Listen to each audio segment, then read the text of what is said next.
versus Romania. 12 Yuko, all the way through, no Ippon, no Azari, so it's punches to look out for.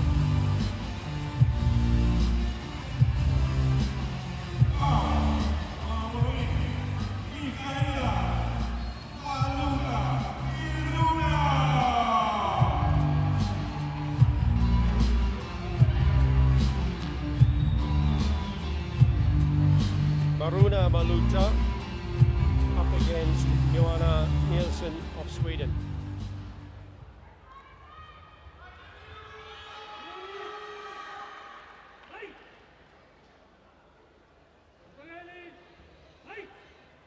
Joaquim Fernandez of Portugal, the referee for the bout.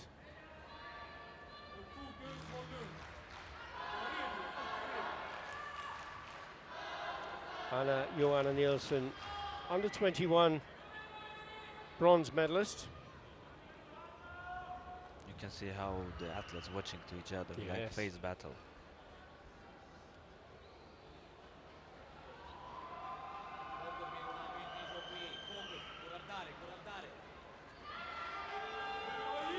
Maluta looking to take her first European medal.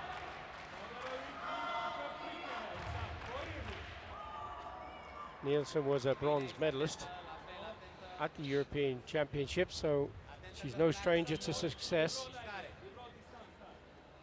So she has the experience. She does indeed.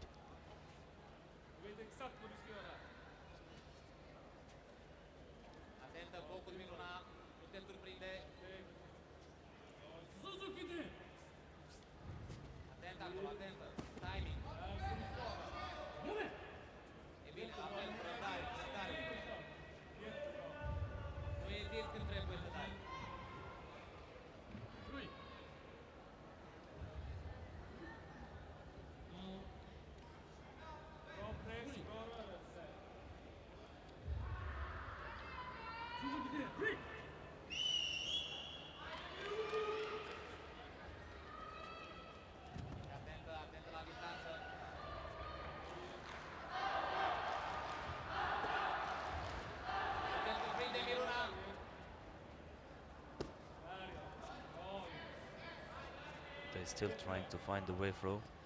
Yes, and the third of the bout has now passed and no score from either of them.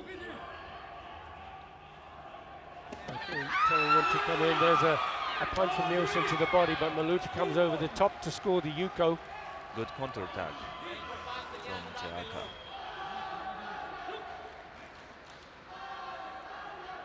Now she gets the Senshu.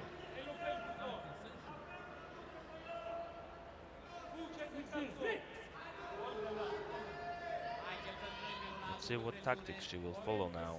Go to the defense or again go for attack to score again, to secure the score. Maluta trying to go low with the punch, loses her way, gets countered by a 3-point score.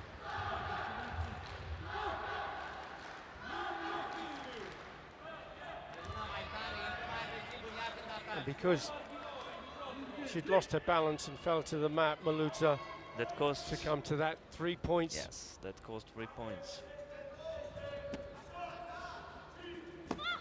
She went for the punch, but she stumbled on her way in.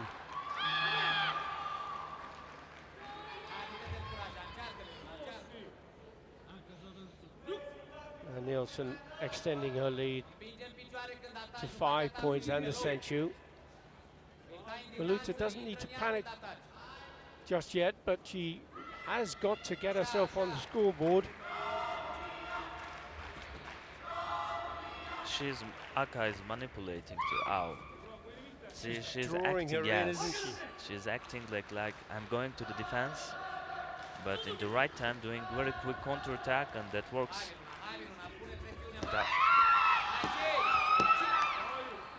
The Ao falls for that. A video review for Nielsen.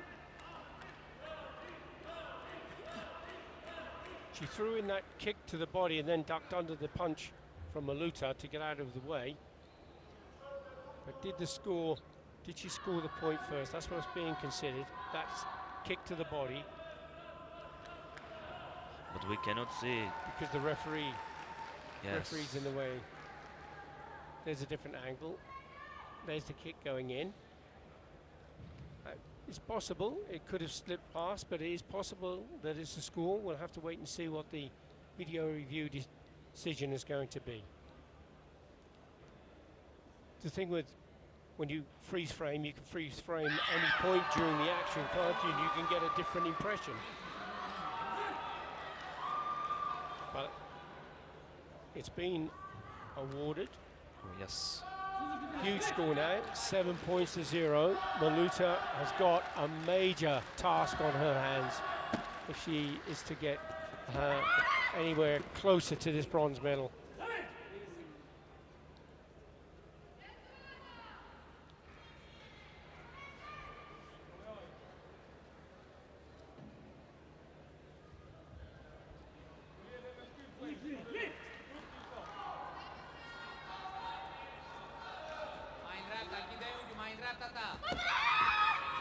Once more, Nielsen tries that kick.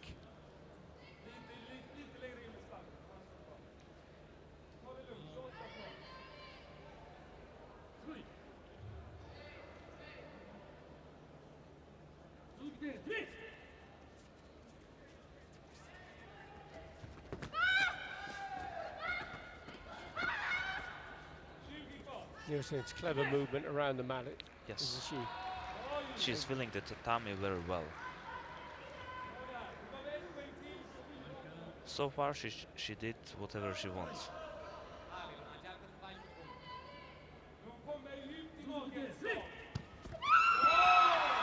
Good Kizanetsuki.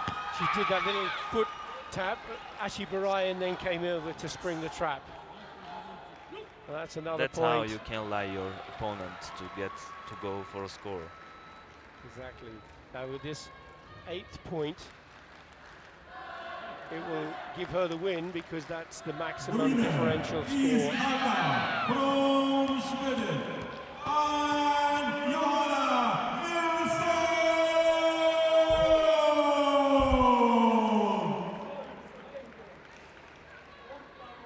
Well, that was a really convincing win, wasn't it? Yes. Maluta really had no answer to those skills that she was facing.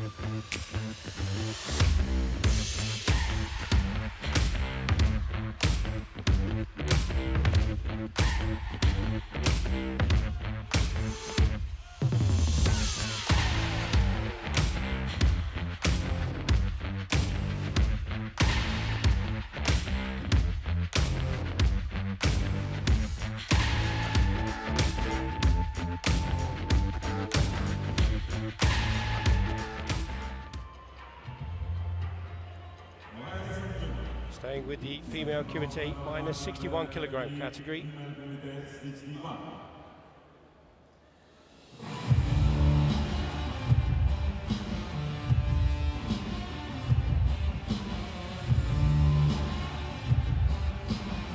Anastasia Semenenko, 19 years of age, from Germany.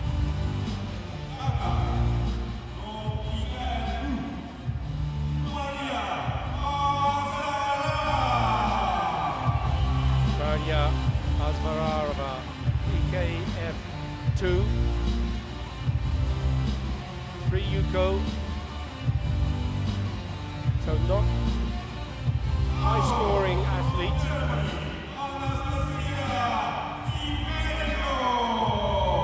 Semenenko, 6 Yuko, 2 Asari.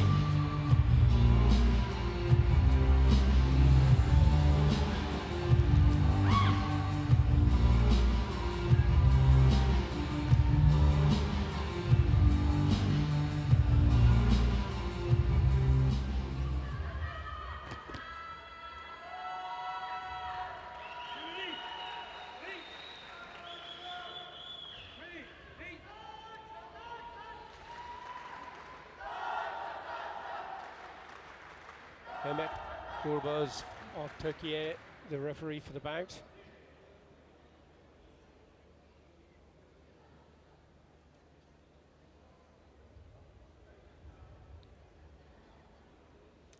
Once more we have the stare down Yes. between the athletes.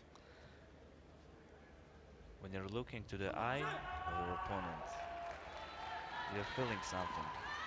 The confidence, if he or she is confident or not, eyes telling everything. You just need to see it. Yes.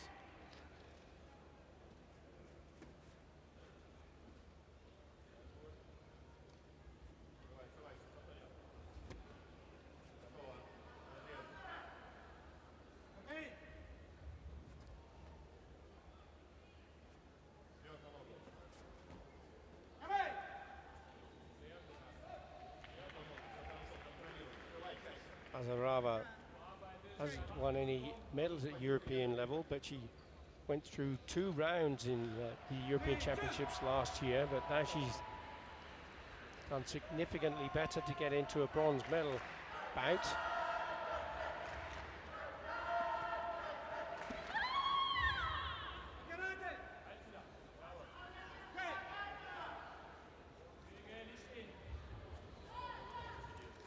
Semenenko trying to command the center area. Yes.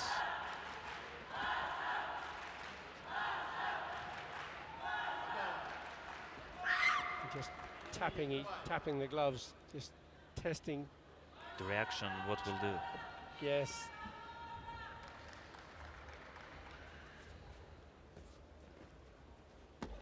Oh, Good wicked kick kick. came up really from nowhere from Azarava. Lost a hand pad, but the kick was really quick.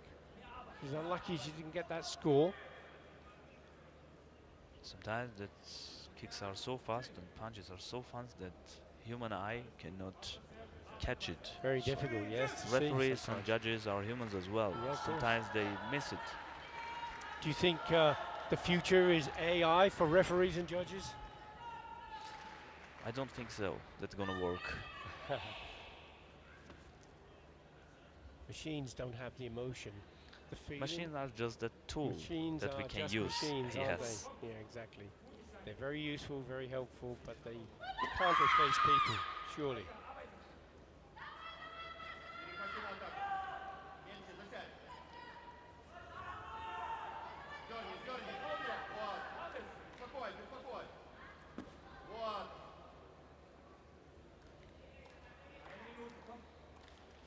She's dominating.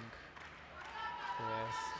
Semenenko staying in the center, trying to force her opponent into a wall, Into a off the trap. mat, into a trap. Yes, exactly.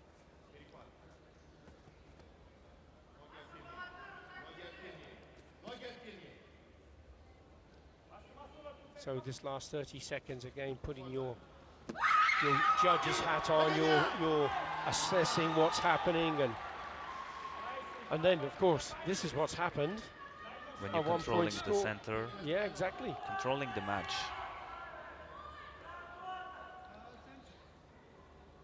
But you know, not always it is working like that, because some unique athletes giving the center to the opponent, and they are feeling very good at the corner of the tatami. Mm-hmm. So they are going back to the corner and starting to manipulate to the opponent. And sometimes that works.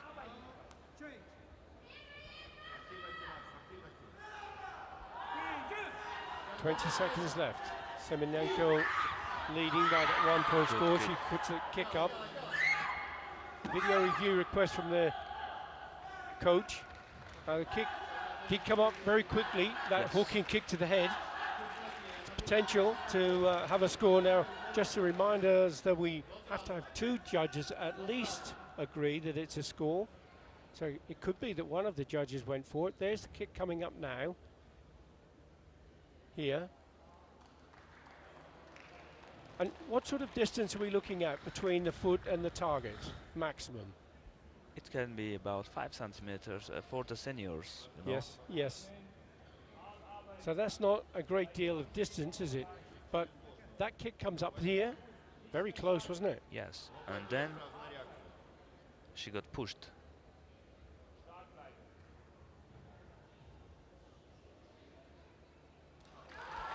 Oh, now that was a. That Because was a very good kick. in real time, the kick came up really quickly, didn't it? When we saw it in real time. A 3-point score. Bleib vorne. Hau sie weg. Fuß auf Fuß. Nicht schlagen, hörst du? Fuß auf Fuß. The referees and judges are doing a very good job controlling everything. Yeah, they do. Very calm in their approach.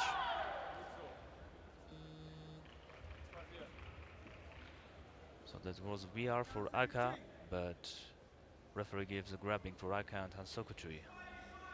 So the the VR video will- review doesn't go ahead. Yes. Once more, kick comes up from Semenenko. 3 seconds. And that's it. Bronze medal for Semenenko. A very commanding performance from Anastasia Semenenko of Germany.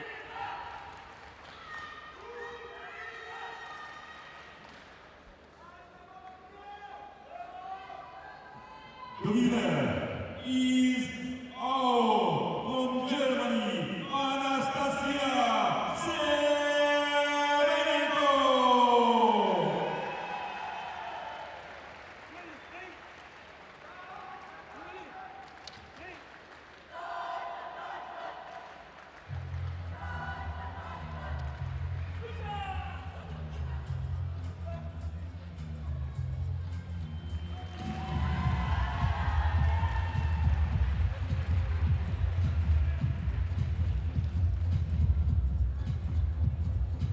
Relief on their faces Yeah. and the joy of a bronze medal. Bronze medal is actually the bronze medal you have to win. The silver medal you are getting. Well, that's an interesting perception. I'm sure most athletes would prefer silver to bronze. But the fact is, when you are going home, you are going in the end match with With a the win. last match with the win. I understand. I understand. Ladies and gentlemen, we are about to start with the bronze medal match in the category male Kumite, 75 kilograms. Male minus 75 kilogram category. This is a match between Italy and Kosovo. From Italy, Daniel De Vivo. 10 Yuko from Daniel De Vivo, the 22-year-old former world bronze medalist as a junior. He was second in the European Championships last year. So impressive to be going for a medal again 2 years consecutively. You can see 4 Yuko, 2 Ippon for Maliki. Maliki, this is the first European Championships as a senior. He was a bronze medalist as a junior.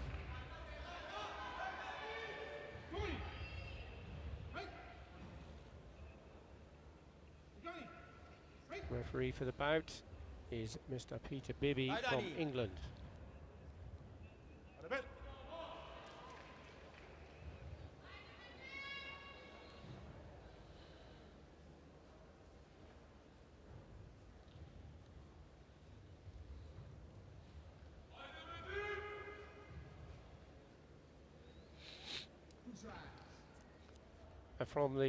Just from the refereeing point of view, Yes. we talked about you have Judge B, Judge A, you have Referee B, Referee A, and then you also have the commission members, and Mr. Bibby is a member of the European Referee Commission. And these are the referees that undertake the exams of the referees and judges. Not only the exams, but in the high-level tournaments such as now European Championship, World Championship, Premier Leagues. They are the ones who are responsible for the tatami. So they are going to be tatami managers, tatami manager assistants. So they are responsible for every action that will happen in that tatami. So major responsibility and yes, great deal of experience they are required. controlling everything. For that you need to have a very high knowledge about the sport, very many years of experience.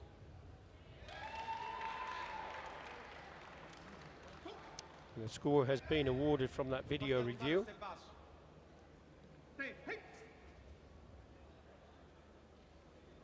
So that's 1 point each, no sensu advantage given.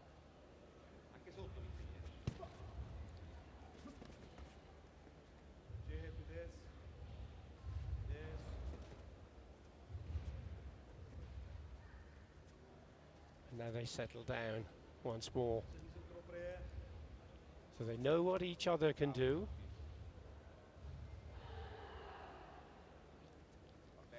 And they have to be very careful now that they don't fall foul of another point against them and the sensu. It's almost like 2 points, isn't it, the sensu? Because you get the score and the advantage. I didn't say that like that. No? No, because you cannot lose your point. Oh, So but you can lose the sensu. Yeah, well, but that's you can lose the sensu. Yeah. But if you don't lose it, Yeah, just we can say it as an advantage. That's yeah, it. Yeah, Not okay. an extra point, for my opinion. No, I know. I know what you were saying. But it's a powerful point.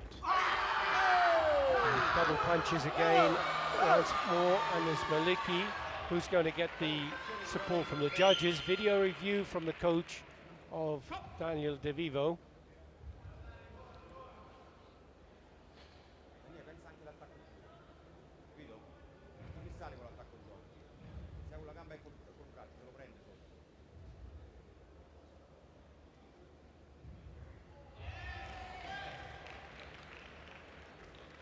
It seems that he reaches first.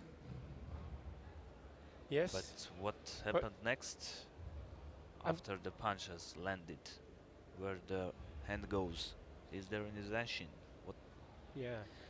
And That what is the about the question. quality of the attack? Because does his feet have to be on the floor, or can he be in the air with that punch? Because his back leg was It kind of depends up with high. the situation.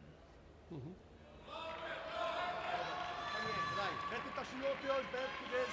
So he didn't score, so he loses the card, and Maliki now has the sensu. So the Vivo need to do 100% techniques to get the score. His foot pad came loose, what he was trying to bring to the attention of the referee. But he stepped off the mat instead and gets himself a warning.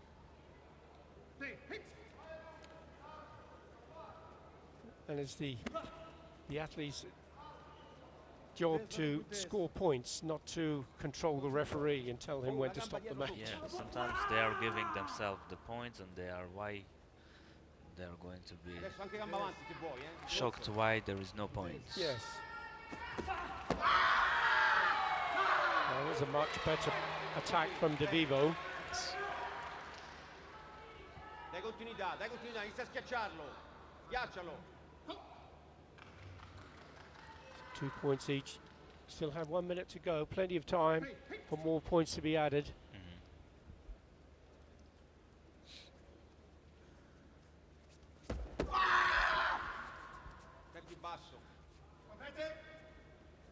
Now, Wakarete kind of breaks Yeah, to when stop they the are match. going chest to chest and doing nothing, and the referee sees there will not gonna be any action. Wakarate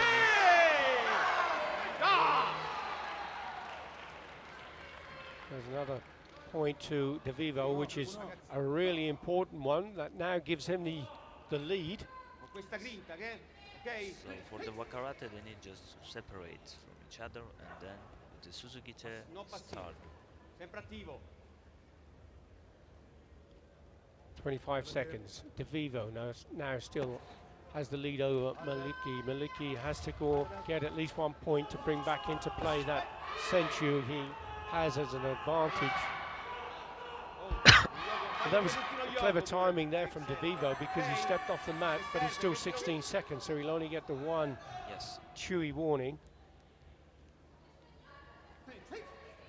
So as an athlete, you need to be professional. You need to be professional to see everything, including the time. Yes, and they no doubt have to, they know the rules as well as the referees, don't they? Sure, the coaches knows as well. So if they see any kind of mistake, they will go directly for the protest. So referees need to do their job 100% pure and clean. Sempre vivo, Daniele, eh? And there's another Ok, score from vivo, DeVivo vivo. with 10 seconds to go. Maliki has to come up with a hopeful result here from the video review. And it's been rejected, so no card, no points. Vai, stimola un pochino, stimola un po'. Bravo, Maliki still putting it under pressure. bravo, così va DeVivo bene. went back Ok. off the area. He can afford to though, can't he? Because he's only had the one yellow warning. Le distanze, entra, esci, entra, esci. Ok? So you need to be careful here. Oh, word. Now, that was sensational. DeVivo had to stand there because he couldn't go off the mat again, and he fell into that fantastic technique from Maliki.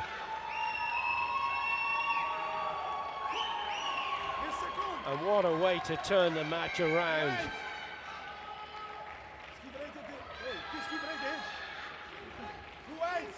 I think now Lo so. the Kansa called to the referee and told that we need to check if there was a grabbing with two hands or no. Otherwise, that can be a protest. Yeah, of course. But certainly from that video replay we saw, it didn't appear that way, did it? Yes. From my opinion, that was clean. Because as the attack came in from DeVivo, Maliki stepped back Yes. and Uses one hand used to do the it, technique. and then delivered the punch with the other one. So the responsibility now lies with the video review to determine whether or not that score was valid. The judges went for the score. The score's been awarded. It's on the board. 5 points to 4. Maliki leads, and he has the Senchu. But they're now checking with the video review team to Yes. make sure that the score is indeed acceptable. Well, from the video review that we had on screen just now, would suggest that it was a clean score. Let's see. Okay, that was clean. And it was indeed. And now he can step off the mat. DeVivo screaming. But what a fantastic technique that was from Maliki. He receives the Hansoku Chui. He will lose the Senchu, But but that he will doesn't take matter. home the bronze medal Yes, absolutely. in the male Kumite minus 75 kilogram. Fantastic match. And what a way to win a medal.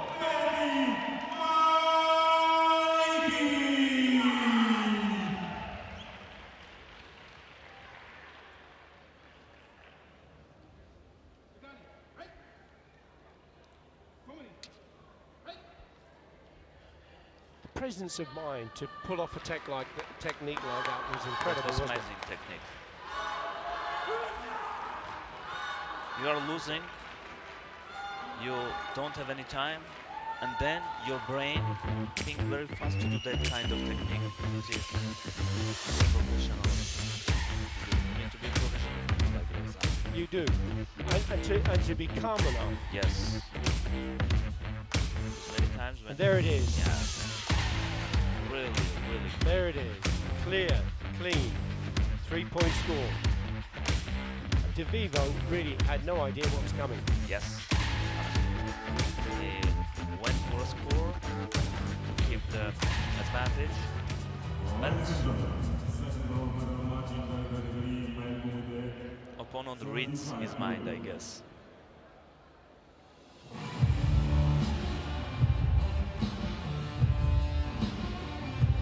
Staying with the male Kumite, minus 75 kilogram. This is a match between Greece and France.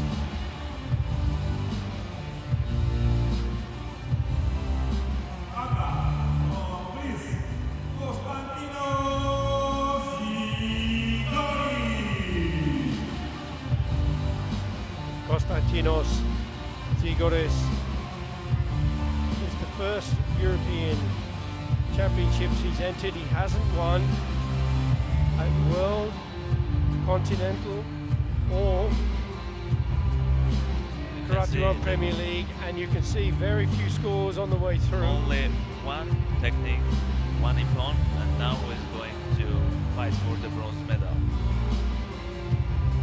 And we saw already different statistics. There was a lot of points. Yes, yeah. It's incredible, right?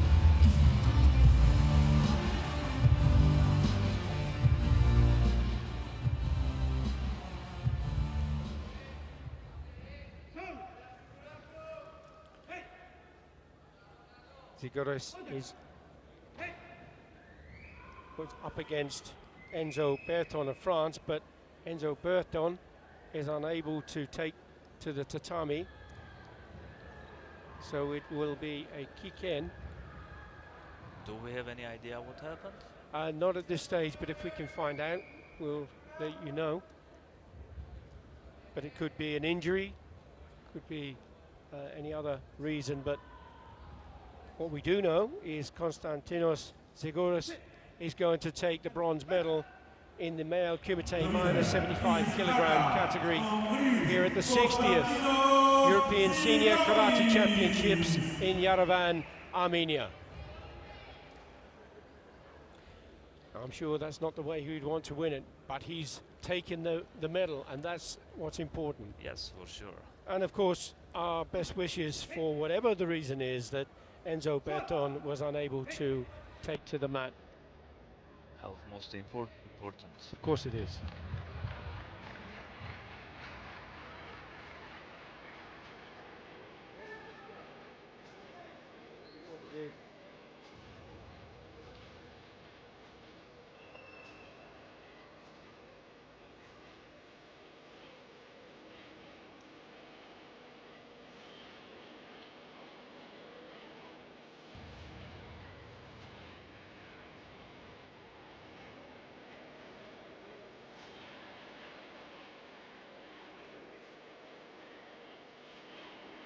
So that concludes the bronze medal bouts, and we'll be coming on to the gold medal bouts very soon. So please stay with us.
Attention please.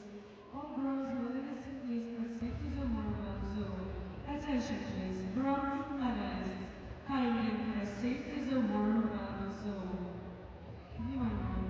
Просьба всем бронзовым медалистам пройти в зону разминки.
Welcome to Yerevan for the 60th Senior European Karate Championships.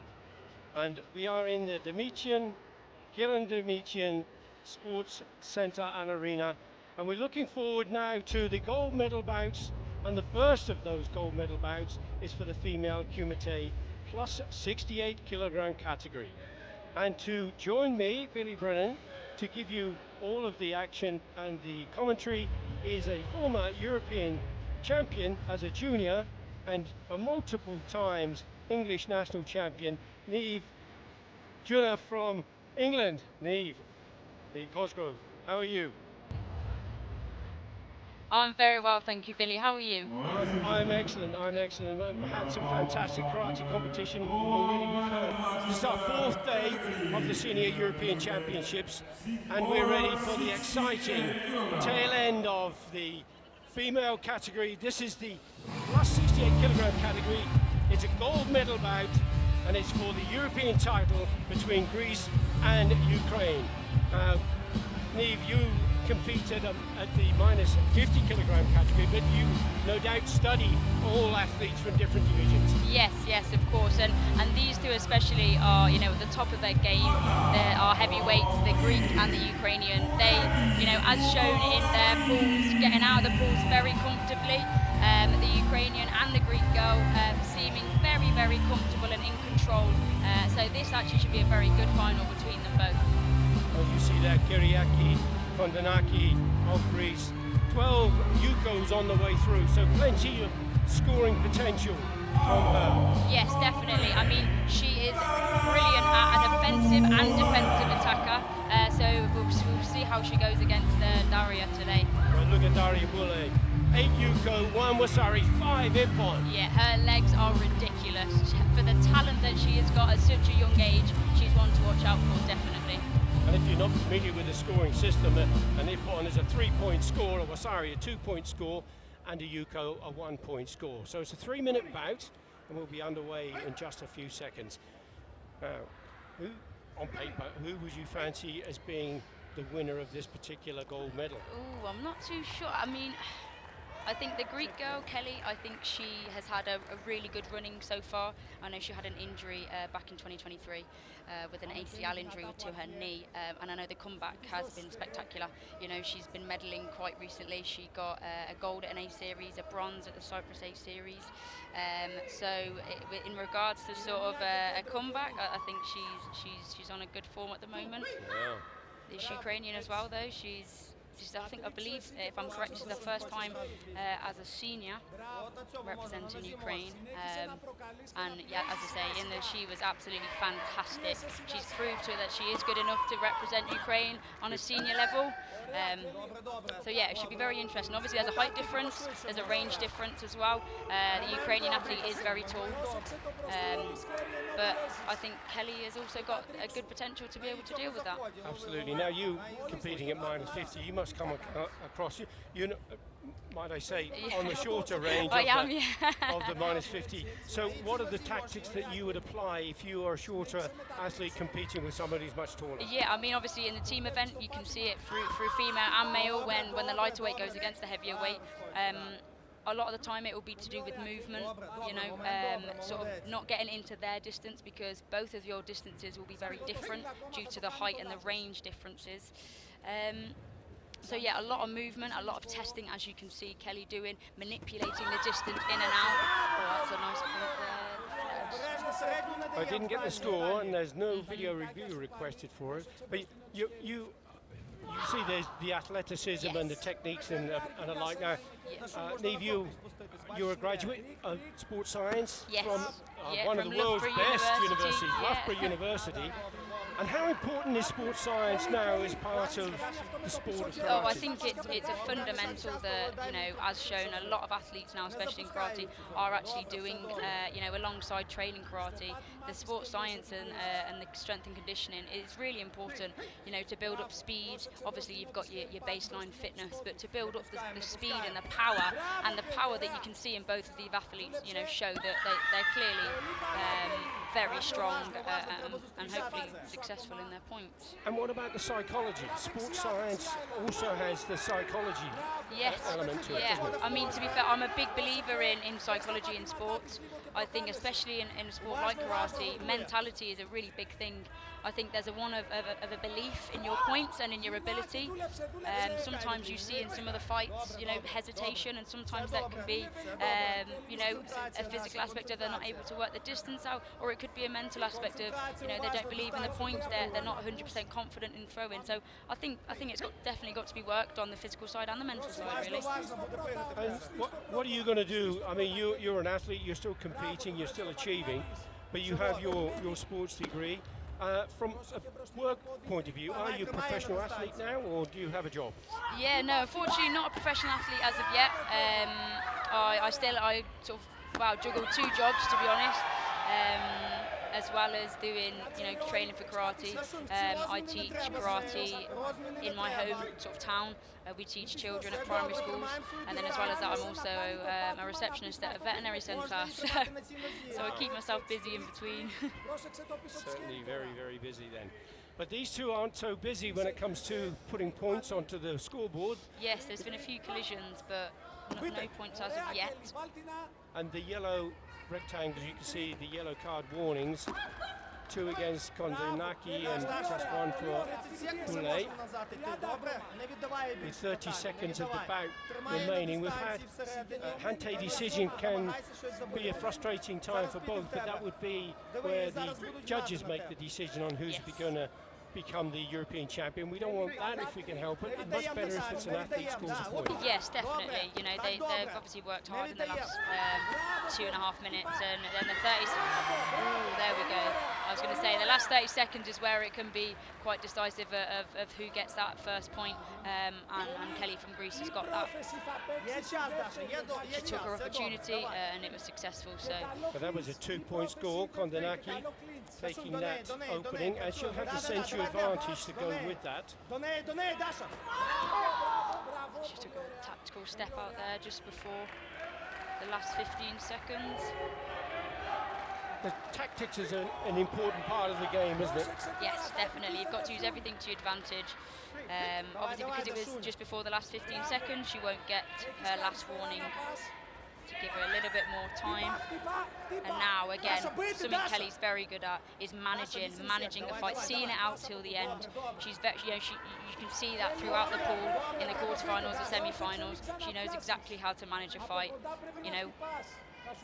And now she's going to lose that senchu, and we've got only 8 seconds on the clock. Poulet's struggling to back into contention. Up come their hook and kick, but the point from Kondanaki has been awarded. Now, possibly the kick, it's a video review, Yes. and Boulay could possibly score with this kick, but it would have to be at the same time or first. And if it is successful, it would give her 3 points. She would then be Yes, and looking with in 3 a seconds really to good go, position, wouldn't she? it's a good position to be in. What was your thought about that kick? I don't know whether it went in or not. We'll see the VR now. Let's have a little look to see. And there's the kick coming up. Was it on the back or was it on the back of the head? Yeah, you can see the Greek athlete goes in first. Let's just see what they believe. Oh, and it's not accepted yet. It just could have a been little that it was second. And there we have it. Wow. Perfect. She's out with her very well, actually. Very, very well.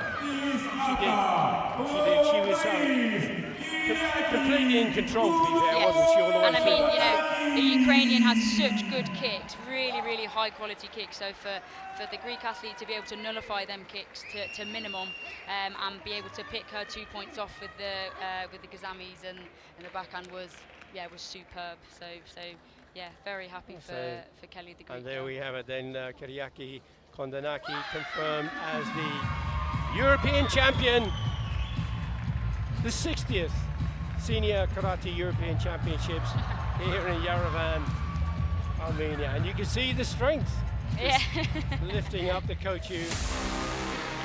She'll be very happy with that result. She did excellent in the team event with the Greek team, and she's proved that as an individual she's also very talented.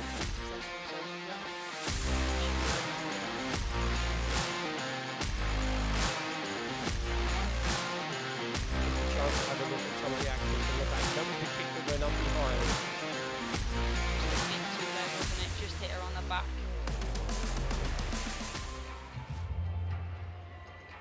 So as we're awaiting our next final, which will be the male Kumite plus 84 kilogram category. So Niamh, what's your reflection on your performance here at the championships? In my own performance? Yes. Yeah, I think going into this I felt quite confident. You know, we'd done everything at home that I needed to do, strength and conditioning wise.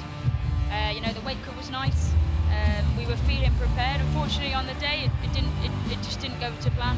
I lost first round. Disappointing, to be honest, frustrated. Yeah. Me and my coach have spoke, the team have spoke. You know, we have action plans of what to do next. But unfortunately, you know, this championship just wasn't my thing. Now this is a superstar Yes. of karate. Angel Vesic. He's qualified for the World Games. He's been twice a bronze medalist in the World Championships, and he is the defending European champion. But this should be a real match because there's 12 Yuko, 1 Wasari, 1 Ippon scoring. Mehdi Falali of France, also qualified for the World Games. He is the current world champion, and he has been a continental champion. So these two, this is going to be something, isn't it? I'm very excited for this fight. It's either going to be an amazing, full of action fight or a very cagey, Composed, yeah, composed no, fight. definitely. And we just don't know at the moment. Yes, we shall see. They've got 3 minutes to try and work out each other's distance. They're both massive powerhouses of the heavyweights. So both of them in there coming through the pools, semi-finals and quarter-finals. They were composed, they were cool. You know, Mehdi especially. I think he dropped only 2 points to get to the final and scored 17. So I mean, his ratios is ridiculous. And then, you know, Angelo, he's fantastic, absolutely fantastic fighter. Wow. Baisse pas ton bras, baisse pas ton bras, As we reste là devant get avec into lui, this voilà. opening couple of seconds, already it is Vesic who tries that side kick to the body. Falali sitting back a little bit at the moment, just waiting for his moment. Because this first point, once it happens, it kind of determines roles, doesn't it? Who's the aggressor, who's the passive Yes, definitely, and fighter? you know, especially the Croatian athlete, I think he will try and get that first point. He's very dominant on the mat. However, you know, the French boy Mehdi, he's not to be messed with. He has very good reactions, very good counter reactions as well. So anything that falls short or anything that's off target, I believe the French fighter will punish for that. And he didn't become world champion for nothing, did he? Yes, exactly. So that's for sure. Exactly. And Kvesic is the brother, of course, of Ivan Kvesic, who is also going we will in a see final. him soon. And by the way, they're in the team final. They are. Busy I mean, boys, busy boys. Very, but it just shows the talent that, I mean, Croatia as a nation are very talented. They've got, you know, a number of medal matches, and obviously the male team as well, getting into the final is something to be celebrated. Halfway through the bout, no score, and still nothing between these two.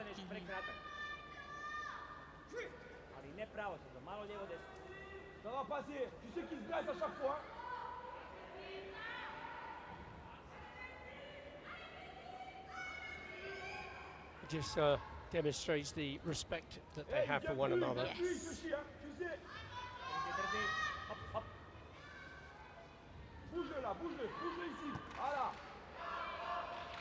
Mehdi taking nice, good turn. The punch has gone in from Kvesic, and there's a 2-point score from Falali. Kvesic putting his hand down, suggesting that he'd blocked the kick, but we heard it, didn't we? Yes. And, And from a heavyweight, you probably would have felt it as well. yeah, very good.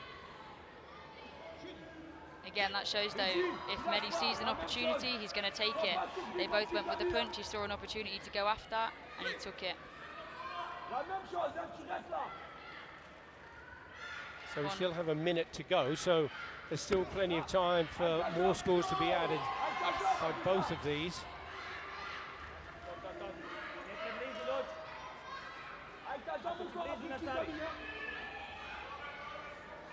Great composure from the French athlete there. Falali tries that kick round the back once again. Didn't come off on this occasion. Yeah, it's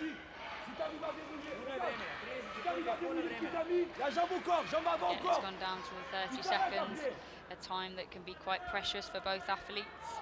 You see Kvesic just readjusting his gear. What's going through his mind? You feel, Neve, he's trailing by 1 point, isn't he? I think again though, there's no sensual advantage. I think, you know, Angelo is, as I say, he's composed. The Croatian he knows what he's doing. You can see that he's not panicking as of yet.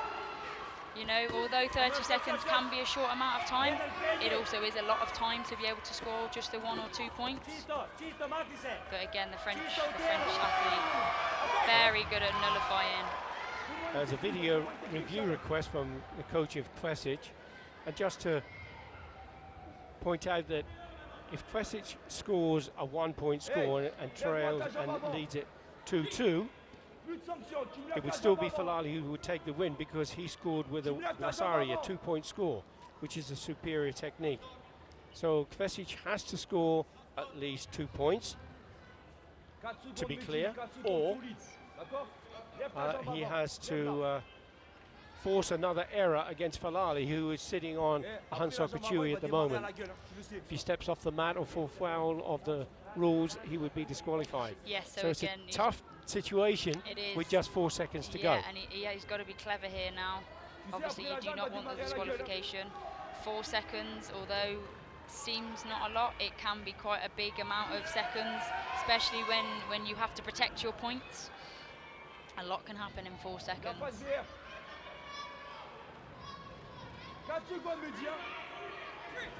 So in 4 seconds, Kvesic still trailing. Falali goes in high again, asks for the video review, and the coach has timely put in that video review.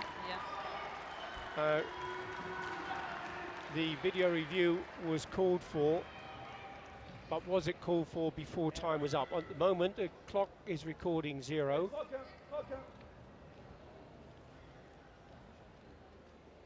And when the video review was called, was there still time on the clock? That's a question that was going to be asked. Yeah. And it's been rejected.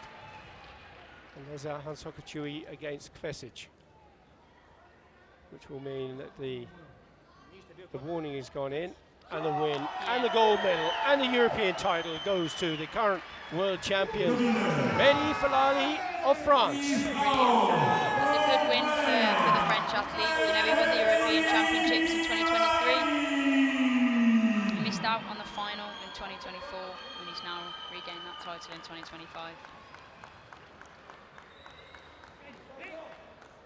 Brilliant. Yeah. Really, really good. It was a very quiet match for 2/3 of it, Yes. and then it started to change. Yeah, I mean, and as you said at the start, it was either going to be a high intensity match or a little bit more cagey and composed, and that's the way that it went on that one. But you know, the French athlete did what he needed to do. Super good winner, though. They'll be happy with that. Again, the French team are a team that are probably one of my favourites to watch as a whole, as a nation. I feel like they have the same blueprint of they fight, they all know how to fight, they all have the passion and the power. And yeah, Mehdi is a perfect example of that blueprint in the French team.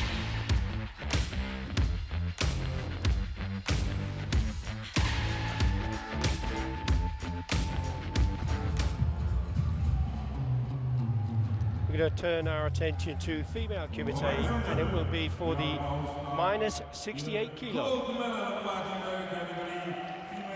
The bout will be between Spain and Germany.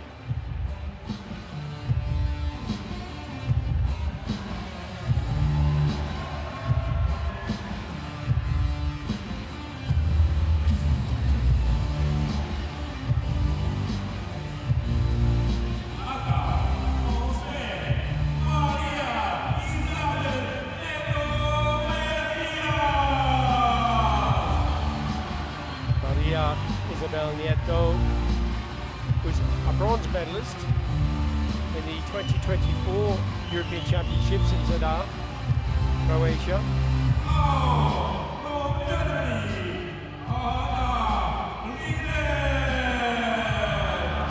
Anna Riedel of Germany, a junior world champion and also a bronze medal winner more recently in Cairo in the Karate Premier League.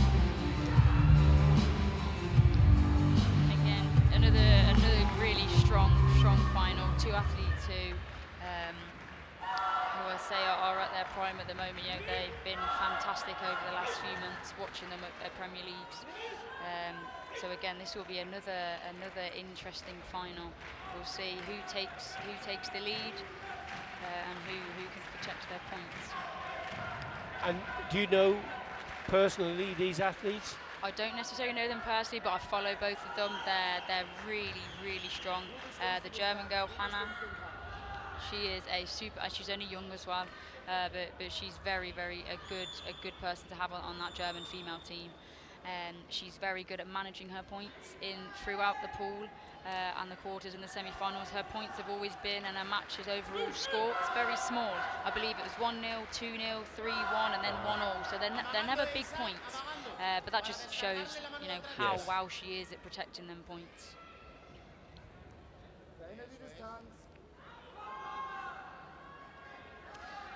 Now, if you were watching karate for the first time, and you see the beginning of the bout like this, you might think to yourself, well, what's all this about? What's happening?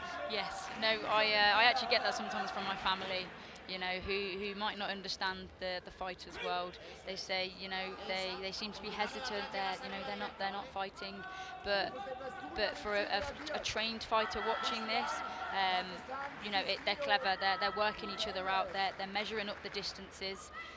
They're pulling each other out to see any techniques that they want. There you go, see, that was a nice pull, good attack. So again, the French girl pulled, they got an attack off Germany, and she was then able to counter-attack, so very clever. So 1 point will go to each of them, because 2 of the judges went red, 2 went blue. But as you were just explaining really well, that they use those first few seconds to test, if I do this, how do you react? Yes. And then they made their decision to Yes, go exactly. for a point. And now obviously the Spanish girl has taken you know, a bit of a lead here. She's the one attacking, pressing a little bit more now. But again, the German girl doesn't seem too stressed. Again, this is the way she sometimes fights. She doesn't mind being attacking or defensive. And Nieto in that defensive mode. And Riedel still trying to hunt her down, trying to put on that press, as you refer to it. One thing the Spanish girl is very good at and shows throughout her fight is her movement. Her movement is superb, in and out, left and right. She's very good.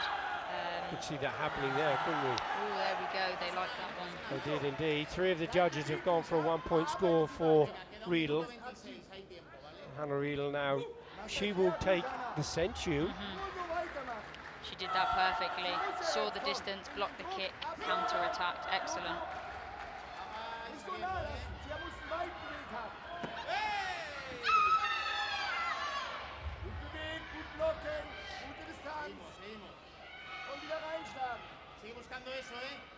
Still plenty of time on the clock though for the Spanish girl to try and set up some points.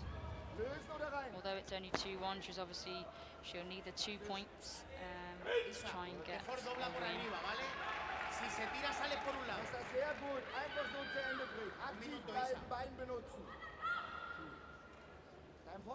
And I'll get a warning there for stepping out.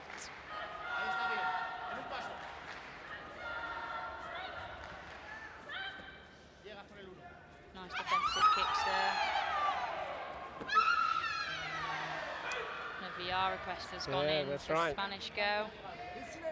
There's still 47 seconds, so there's plenty of time. Riedel still leading 2 points to 1. She has the sensu advantage. But is this going to be an opportunity for Nieto to get a score?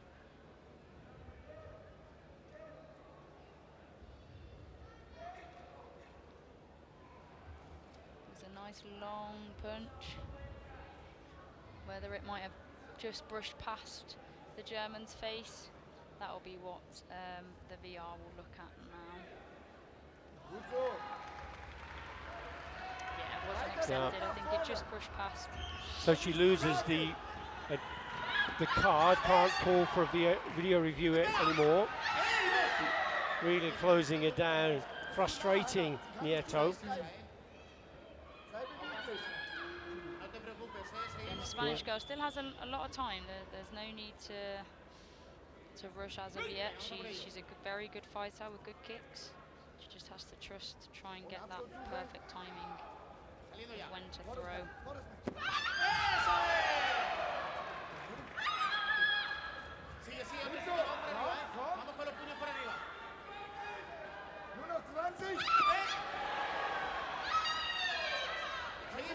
A lot of attacks thrown from the Spanish. Still not many to have scored as of yet. Just 15 seconds still on the clock. Nieto has to go for it now, really. 15 seconds in karate terms is a long time though, isn't it? It is, and it can be. A lot can change in a matter of seconds, especially with a certain point, 1, 2 or 3 points scored. But Hannah, the German girl, is doing very well at just ticking the clock down. She takes another step out with 1 second to go. And Nieto really needs to come off the line if she's going to stand any chance of taking the gold medal and the European crown. Sensu has gone from the German girl. Nice defensive Gone for a kick. double kick. Oh, and she did And get she it. did get the Yeah. score. I think it was the second one that scored. Yes. Fantastic Nice double kick. technique from Hannah Riedel to take that 3 points. But there was a whistle blown from Kansar, the official at the side of the tatami. It was the second kick. It was a fantastic kick, wasn't it? That went up.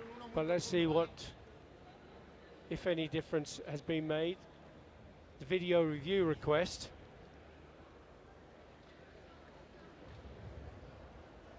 So the score at the moment is standing as it was.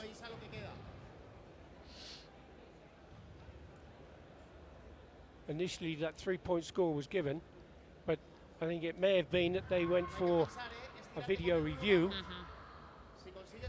as opposed to giving the score.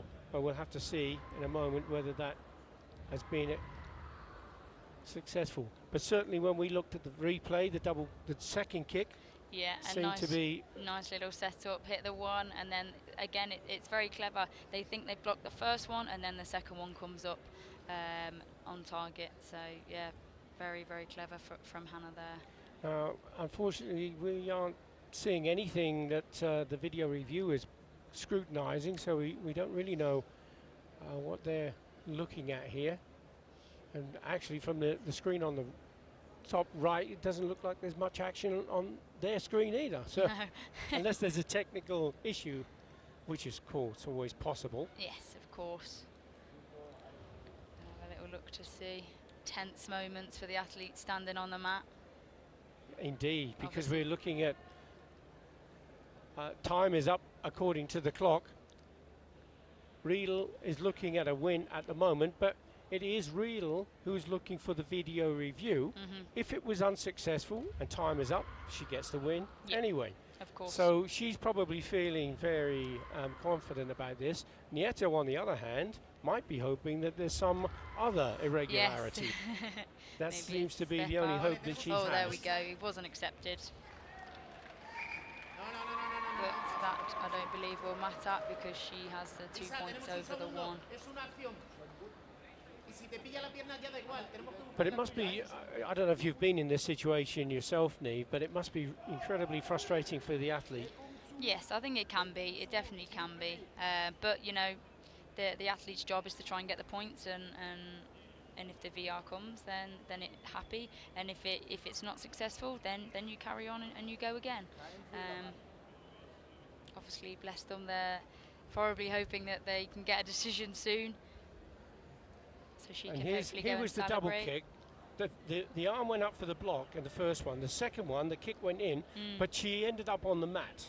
Yes. But did she fall over or was she pushed over? And and that'll be something that will always probably be spoke about, you know, in matches, whether, you know, people have different opinions. But they didn't like that one this time.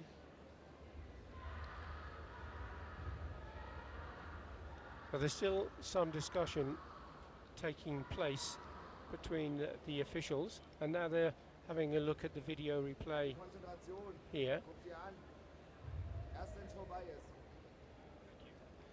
I've just been informed that there was a technical issue, that hopefully that's being resolved now.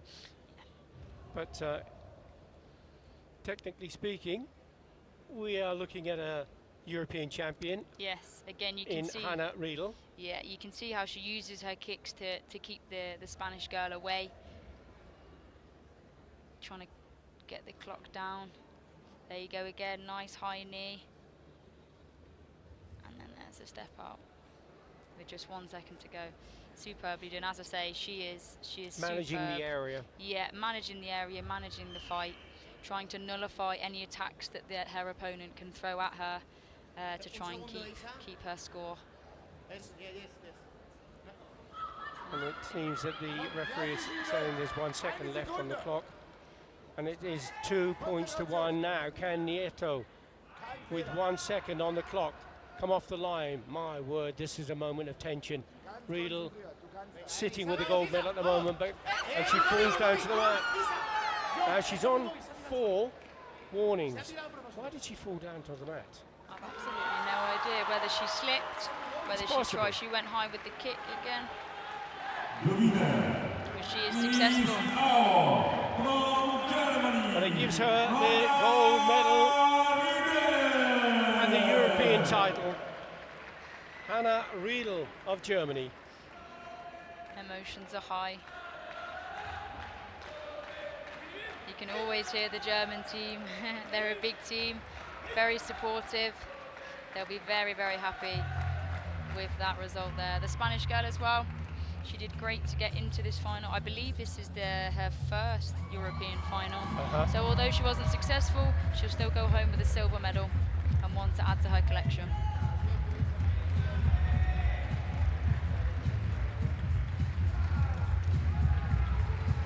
Exciting. When you've won so many national titles and junior champion. What does it feel like when you come away? You're going to go back to the dojo. You're going to go back to your teammates with that medal around your neck. How long does that last? That feeling of success? Yeah, I mean, from a personal opinion, winning the European Championships in Budapest, it's hard to describe from training to then going to the Europeans and then actually coming home, not even just successful, but coming home with the gold. To be able to turn around and look at the team, the people who were there every day to try and help you, the coaches who put their time and effort into you, and for you to be able, it's kind of like a thank you. That's how I took it. Here's my medal. Yes. But this isn't just my medal, this is the whole team's medal. It's not just me, we're all a collective. And yeah, I think they'll be really happy with that. Absolutely. Now we'll be looking at medal award ceremony coming up shortly, and it will be for the plus 68 kilogram category. Now, travelling around the world as you do, Neve, it must be incredibly expensive. Yes, it can be, I suppose. Yeah, it can be, but that's why I've got two jobs. There's a lot of teams that are funded. We've got professional athletes here that are fully funded, but then you've also got a lot of teams here that are semi-funded and even not funded. Exactly. But what is the price to get your hands on one of these medals? Exactly. How much would you pay? Yes. Even financially, but also, you're putting your body through a lot of hard work every day. A lot of these people, they travel to and from lots of countries, even to train, they travel to get to different training partners. So, financially and everything else, it can cost a lot. But the success that you get and the feeling that you get when you win a medal, you can't put a price on that. You definitely cannot put a price on that. It's a high. I always say this. Here, everyone in karate who are chasing this dream, we're like addicts. We're chasing the high of a successful medal, and that's what we're all doing. Especially me. I feel like I'm going to these K1s and A series and the Europeans and Worlds to try and fulfill the dream of getting a medal. And that dream has to stay live, doesn't it? What would you say to young people, any athlete who feels the frustration of setbacks? What would you say to them? Yeah, setbacks always happen, even to the best in the world. You'll always get setbacks, whether that be a physical injury, whether that be I know a lot of female athletes at the moment, whether, I wouldn't call it a setback, it's an amazing thing to have a child, but it's you're away from the tatami for a while. But there will always be times where you don't feel like you're performing at your best or even performing at all. But I know it's funny to say, but the comeback is always better. When you're at the bottom, you can always get better. You go back to your dojo and your team. You make sure, as long as you have the support around you and the fundamentals are in place, from there you can grow better. When you're at the bottom, there's only up that you can go. Exactly, and up is exactly where these athletes are Yes. going to go. In just a moment, they're going to go up onto the podium and receive their medal. So perfect timing, Neve. Thank you for that hook. And we're going to be looking at the female plus 68 kilogram category. And there were some brilliant performances, but the very cagey bronze medal match between your teammate Rochelle Walters and Maria Torres, that was a very, very cagey fight. Yes, it was. I believe the Spanish girl, it seemed like she went in with a plan. The English fighter, Rochelle Walters, she's very tall, she has a very long range, and the Spanish girl for a plus weight isn't very tall. but she managed it well. She kept the press high, and in the end it was 0-0. There were no points scored, but she managed to get the 4 flags on hand tie. She did. Now she's going to manage to get her hands on that medal. Medals will be awarded by Mr. George Ruschenbacher, Executive Committee member of the European Karate Federation, accompanied by Jiří Boček, First Vice President of the European Karate Federation.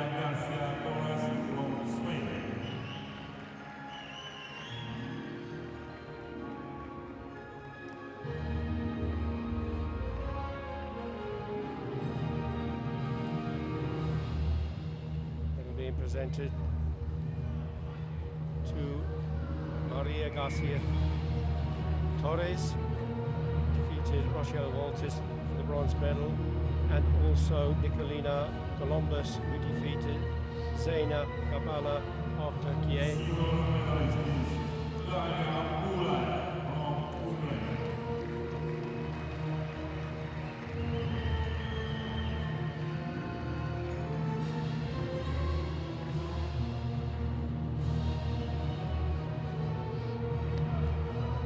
Silver medal going to Paira Goulet of Ukraine.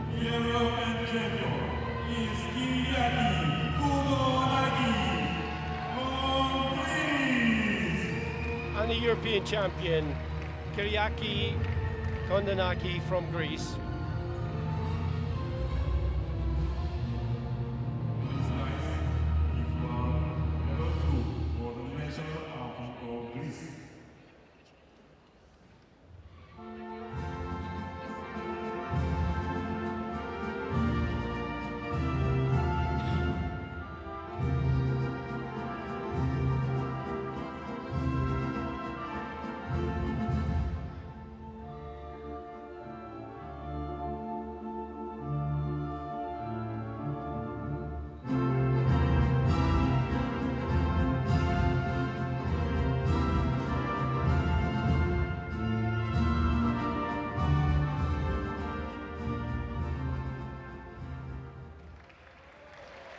Congratulations to the medalists.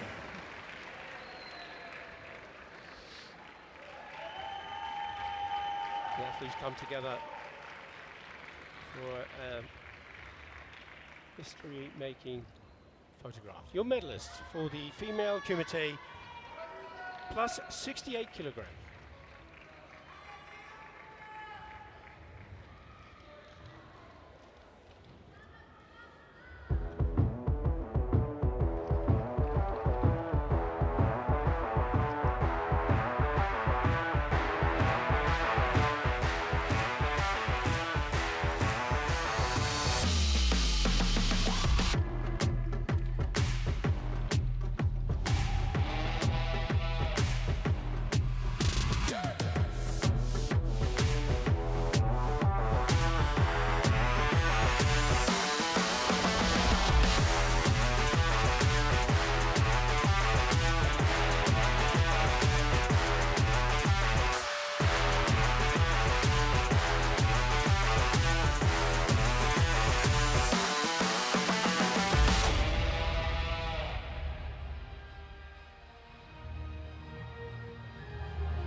Athletes making their way to the podium for the male Kumite plus 84 kilogram.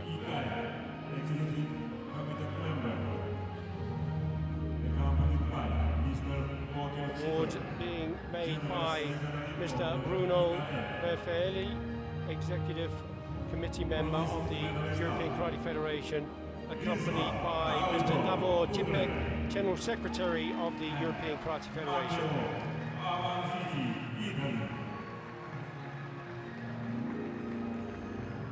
Bronze medal going to Rizvan Talibov of Ukraine, defeating Andrei Bosak. 4 points to 1 for the bronze medal. The other bronze medal going to Italy's Matteo Avanzini.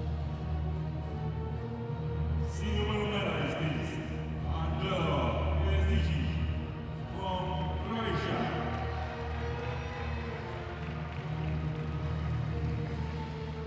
Silver medal going to Angelo Kvesic of Croatia. Gold medalist, European champion is And the gold medal and European title going to Mehdi Falali of France.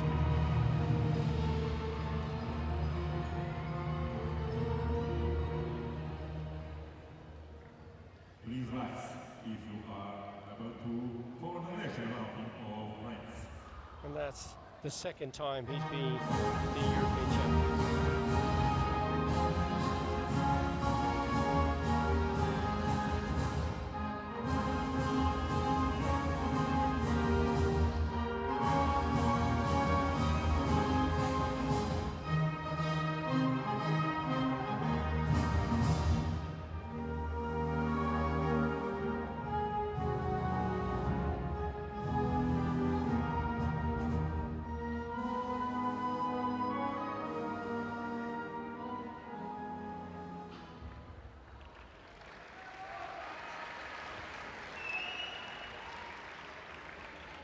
Congratulations to the medalist.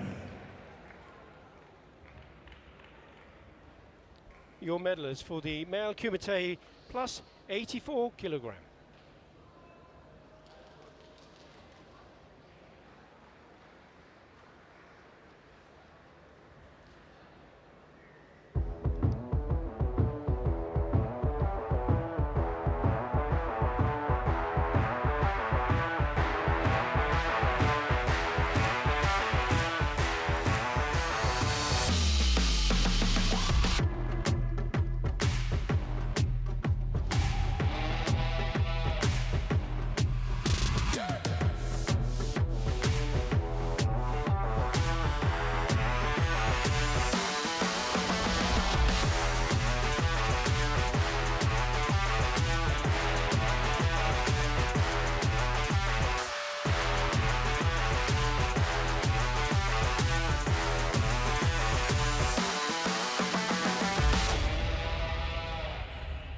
Female Kumite, 68 kilograms.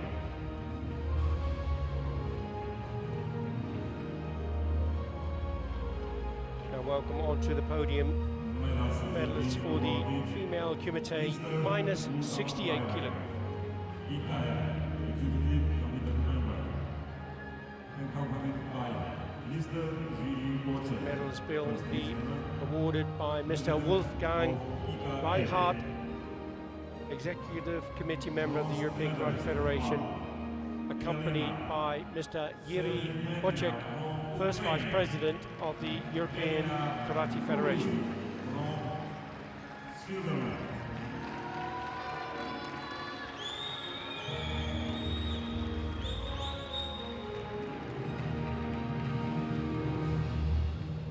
Silver medalist.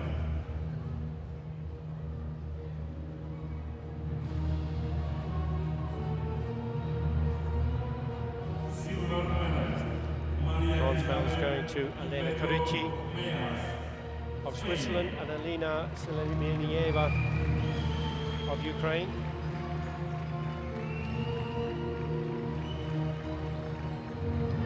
Silver medal to Maria Isabel Nieto of Spain. Gold medalist, European champion, Rigel Hanna from Germany. And the European champion from Germany, Hannah Rieder.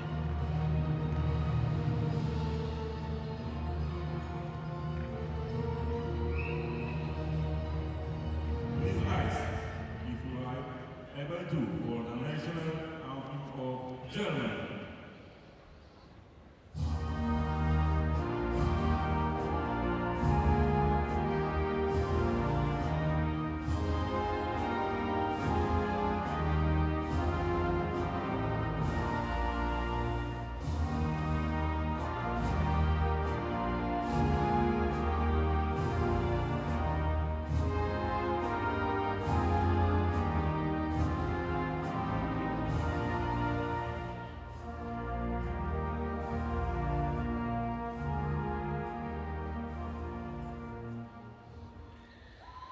Congratulations to the medalist.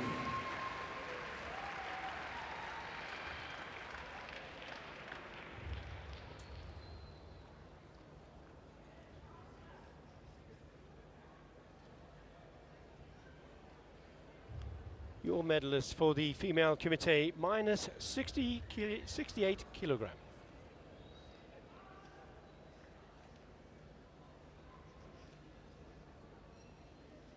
That's a fine moment for you athletes, Neve. Yes, it is. All the hard work's been done. Yeah, exactly. And now they can go home with their medals.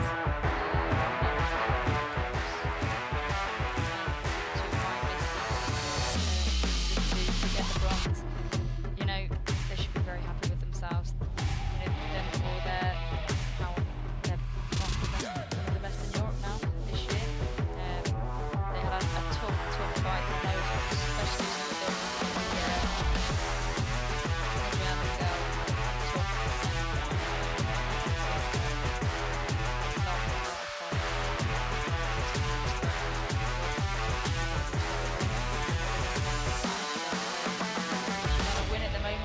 a few medals recently, so you know she's on top performance at the moment. We're looking for a top performance now because we're going to go back to the tatami. This is for the male Kumite minus 84 division.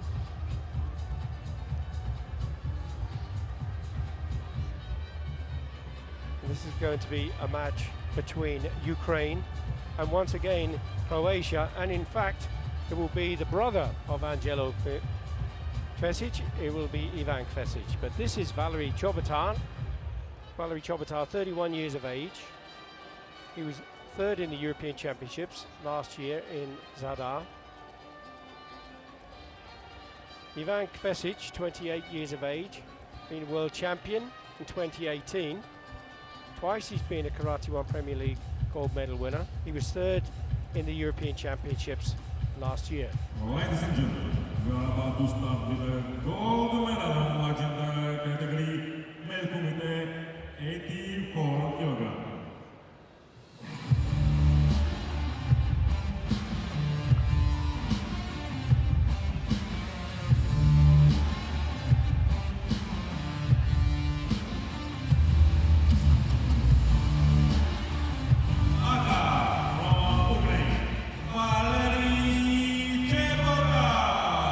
Yuko Wamwasari on the journey through to the gold medal bout.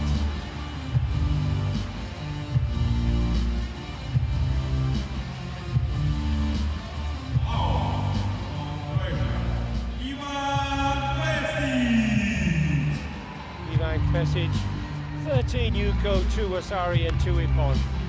Kvesic bounced back from, he had quite a serious injury that put him off the mat for some time, but it just shows you the quality of the athlete to be able to come back into competition like this. Yes, definitely, and Ivan has shown that. You know, he has a lot, as shown in the data, a lot of high scores in his fights. He's controlled, he is composed. You know, this is going to be a really good fight. The Ukrainian as well, though, you know, he's got a lot of medals to his name. He's got a lot of experience. I believe he's 31 years of age, so he's got experience on his side. You know, he's the Ukraine captain, and he's gonna, you know, he's gonna show his experience and his confidence today, hopefully on this mat. And as you say, Ukraine are a nation that produces some really top quality fighters. Stanislav Haruna comes to mind, Angelika Teliuga. Yes, I mean, I believe, if I'm correct, out of this, straight off the mat, 4 seconds in.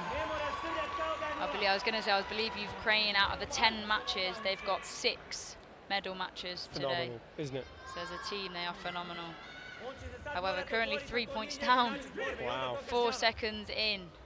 Croatia athlete does not mess around. And this is one of those matches where straight away there's action.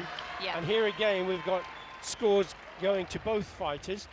2 judges for each of them. As we said before, the Croatian has, this is not unlike him. He has very high scoring fights. you know, he's got the fitness and the power to continue this for the whole 3 minutes. So he's a very impressive fighter. He has that, Kvesic has that slight height advantage as well. And with that long range, that front hand is always going to be a danger against Chobota. See, yeah, Kvesic just slips out of the range of that kick.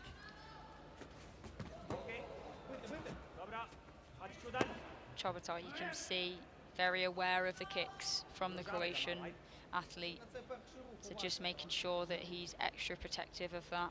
He obviously can, you know, he got a three-pointer against him with a few seconds in, so he's making sure that he doesn't get another one, I think.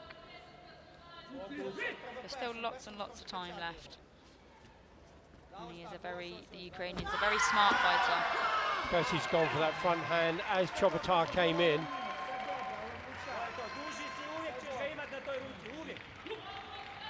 That front hand, 1 point score. Brilliant. Very quick, you know, for the heavier weights.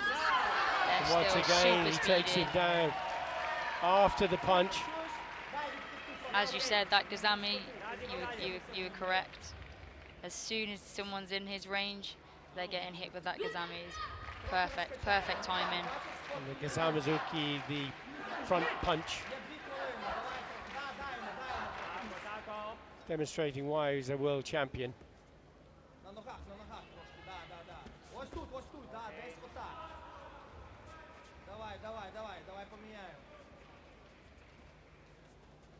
Ukrainian using lots of movement to try and break down the Croatians' defense. It's all about strategy, isn't it, Neve? Yes, it is.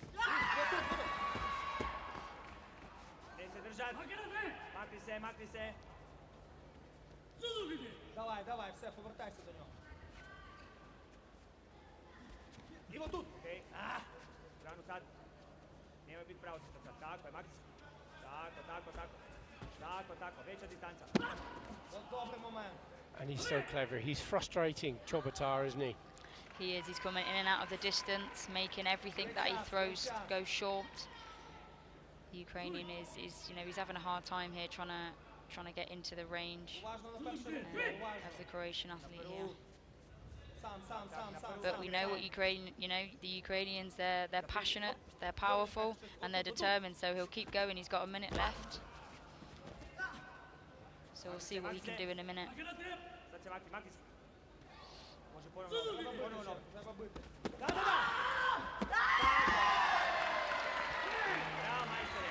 Took the opportunity there. Never give up. Putting more and more scores on the mat onto the scoreboard.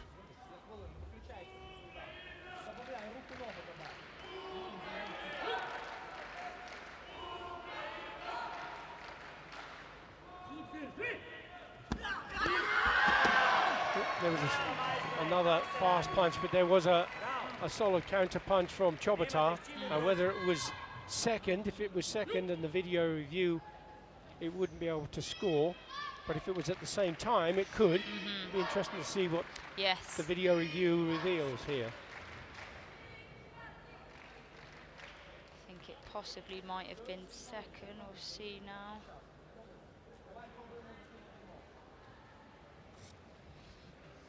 You can see the reach that the Croatian has at full extension. Yeah, exactly. It's been rejected. It's probably because it was second. Yes, I think it was just after the Croatian's second punch. Oh, wow. What a way to finish. And that creates an 8-point differential between the two, so the match will be over. And the European title and gold medal will go to Ivan Kvesic of Croatia.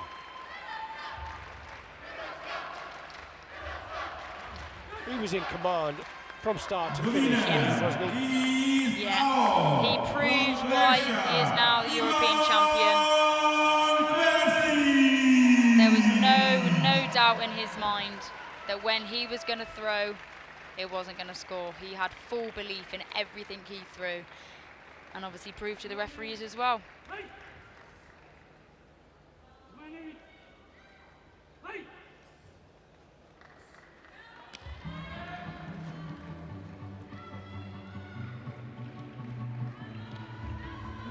I believe he got a third at last year's Europeans.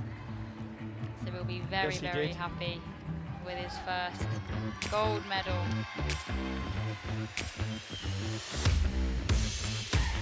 That's 2 medals that the brothers are bringing home. And they to still Croatia. have the team final. to go. Yeah, so it could be a third. Beautiful. Yeah. And perfect.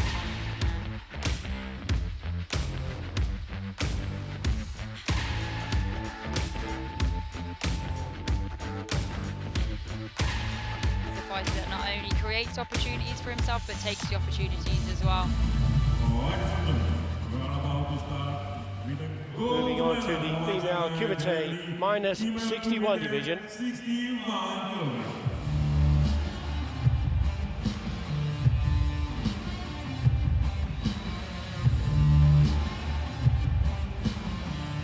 Latvia versus Ukraine.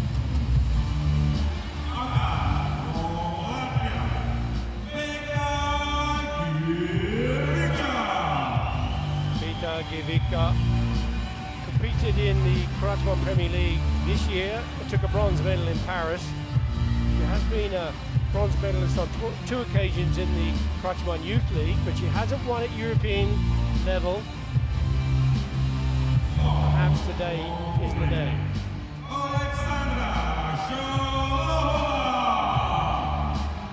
Alexandra Sholohova of Ukraine. She was the first in the Karate One Premier League in Paris. As her opponent, she hasn't won at European level. So history's going to be made for each of these. And Yes. we don't know which one is going to be as champion. Jelena Petrovic, the referee for the bout.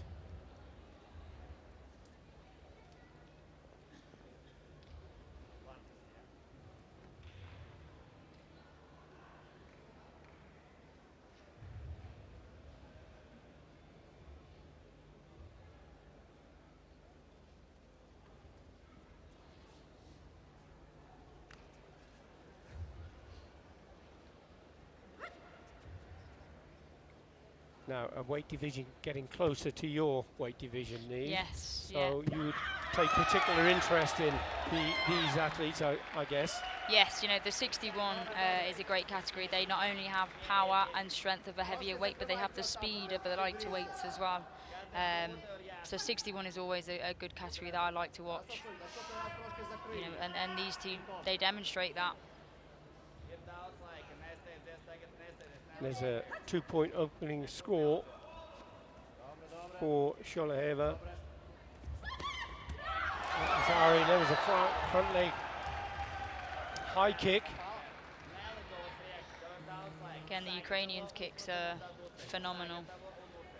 Very good reactive kicks, very good attacking kicks as well, as shown. I think they're going to VR that reactive. And there it is. There it is.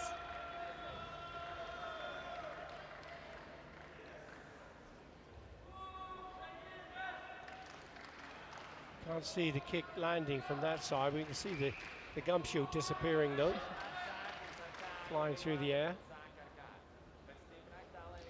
Definitely went inside the guard, but whether it hit the head or not from this angle is hard to tell, isn't it? Yes, it is indeed. There are other camera options for the video review referee.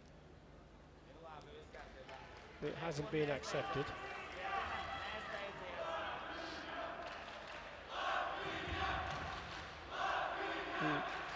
Made reference to the exceptional talents of the Ukrainian athletes, and of course we mustn't forget the amazing Angelika Telyuga, who is back into contention again. She's back on the tatami, having had time out to have her baby, which is Yes. congratulations, Angelica, and that's absolutely wonderful to see a mother being able to come back into top-level sport. Yeah, Again, definitely. Arina Zaretska, another fantastic Yes, athlete. yeah, In there's- fact, they are sister-in-laws. Yes, I was going to say I know that their families are close. I mean, it's great. It shows their personnel. You know how strong they are to have a child, and then want to come back and still fight. But they're both very talented fighters, so I can see why they want to come back. Of course.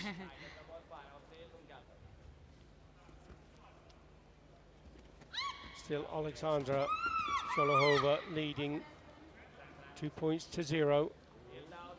Oh, we've still got 2 minutes pretty much to go. And this Latvian girl, she's very good. She's 18 years old, so again, you can see the pool of talent coming from juniors up to seniors. Yeah, it is phenomenal, and even for Latvia to have a final is great. As a team, Latvia are coming up; they're up and coming. I believe they have another final, a bronze medal final later on in the -50 category. Your category. Yes, yes. So I mean, Latvia, they're doing very well.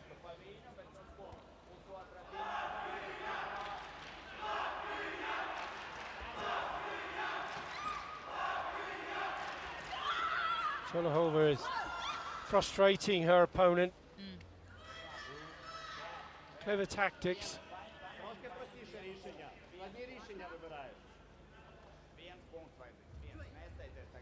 Givica receiving the warning from the referee.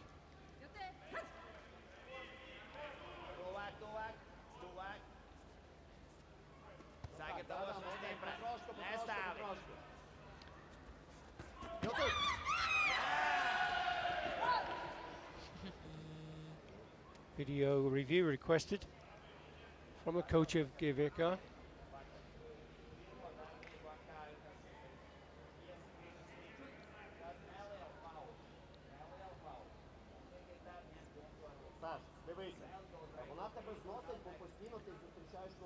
Actually, some of the images from the video review are difficult to determine. This one isn't. The red pad you see past the side of the face, didn't it? Yeah, you can see she blocks the kick. Again, another good thing that this Latvian athlete is good at is following up. She doesn't just stop after one attack. Not accepted that time, but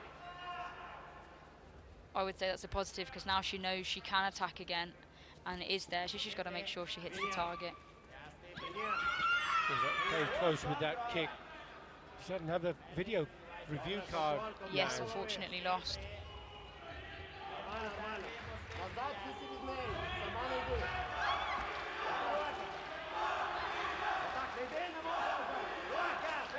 Sholohova staying in close. Referee calls Bakarete to separate them.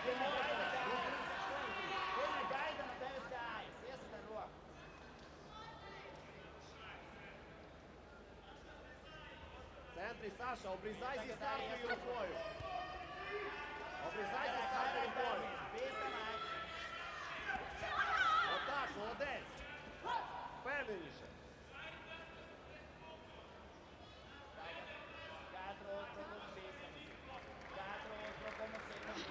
Going to get her last warning. Full foul of the rules again. There'll be a disqualification. And 30 seconds to go. She's got to be careful now. She has to fight sensibly. Отак, молодець. Sholohova staying in the middle. Вийшла. Once more, she's frustrating her opponent, who this time seems to force her off the tatami, off the mat.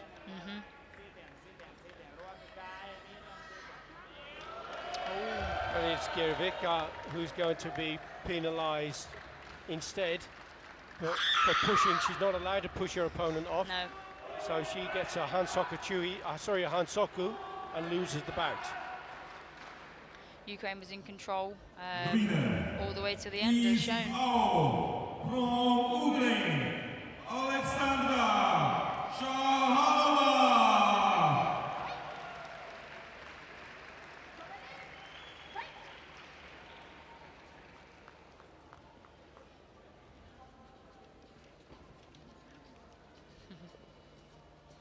all friends afterwards. Yes, yeah, and the Ukrainian, you know, her personality is lovely.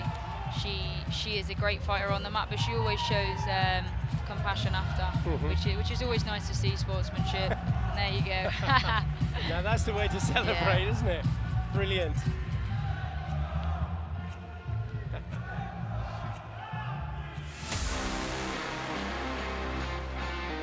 So what's next for Neve Cosgrove then? Well, we're staying busy. We're in Moroccan K1 in a few weeks' time in Morocco. Yes, in the back. And then from there, it will be the preparation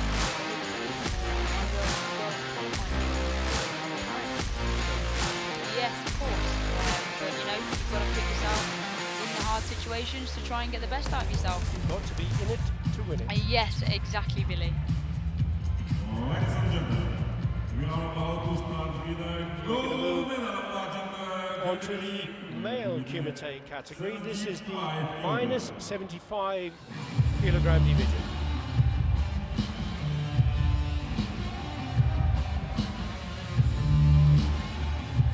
Bout between Montenegro and EKF 1.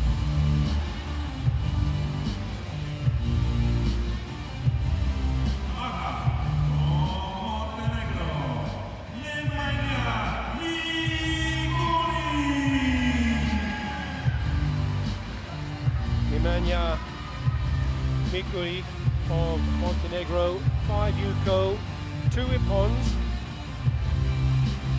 Remembering now you have to come through the pool system, and that's the round robin. It's a very tough way of having to go about it, but you do get more than one opportunity.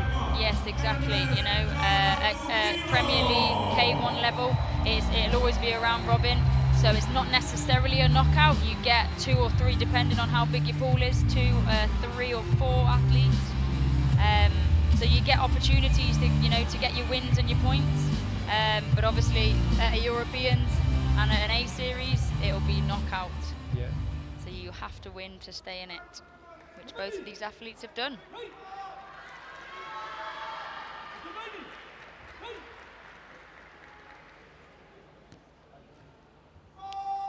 What do you think future might be? Round robin pools?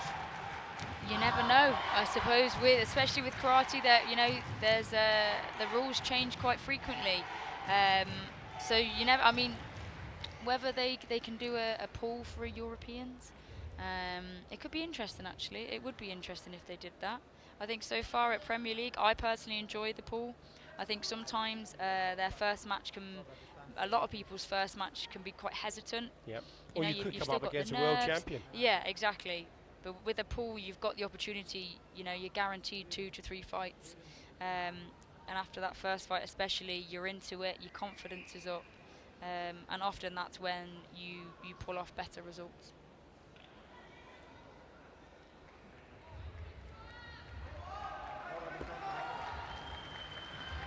Well, athletes now ready for the off, and it is Montenegro's Nemanja Mikulic wearing the red colours up against Ernest Sharafutinov.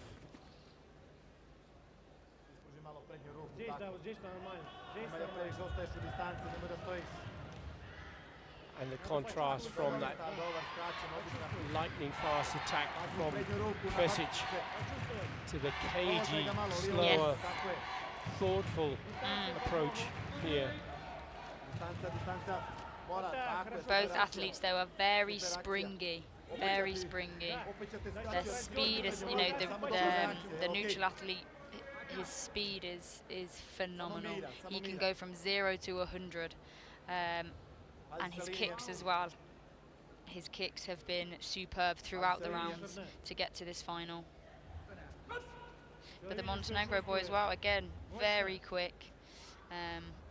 And his kicks are also very good. So it'll be interesting to see how both of these athletes go against each other when they both have very dominant kicks. Absolutely.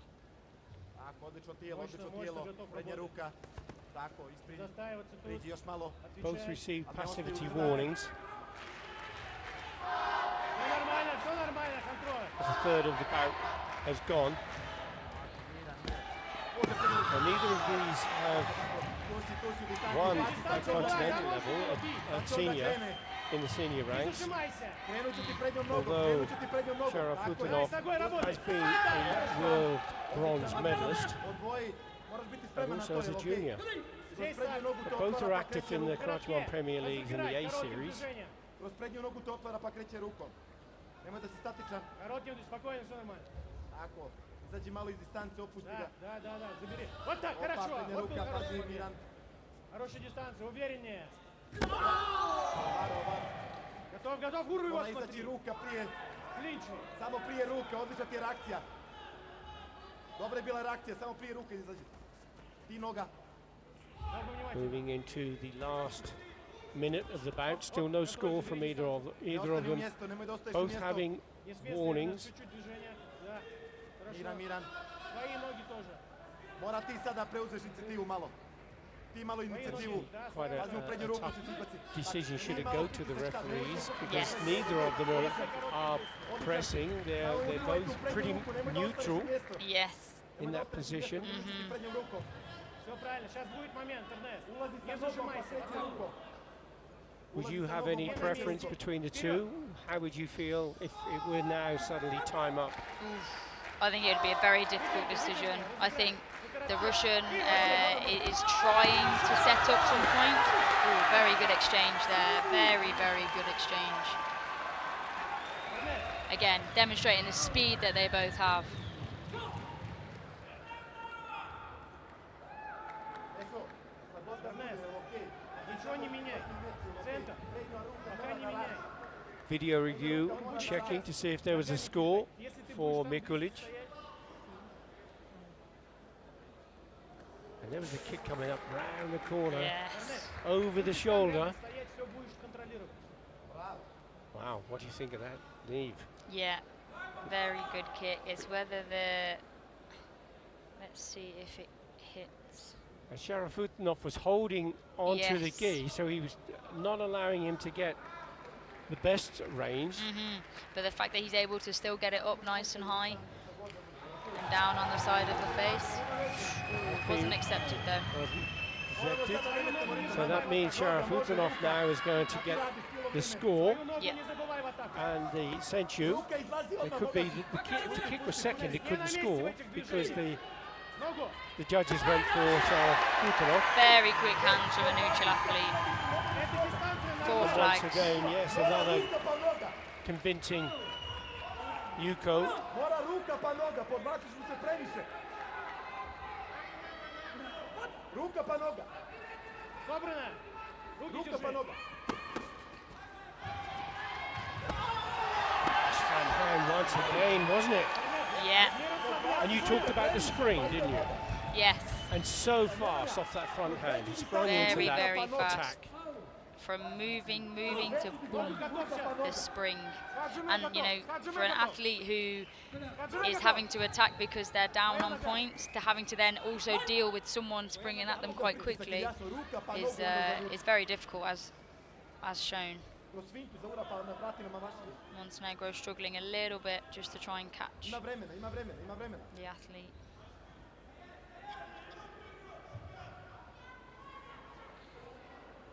.19 seconds still to go. Mikulic comes in, but once more, Sharafutinov he threw in that punch, it was so fast, didn't get the judges, but he asked for a video review. Yeah, but he- signed to but his it was- coach. But it was very quick.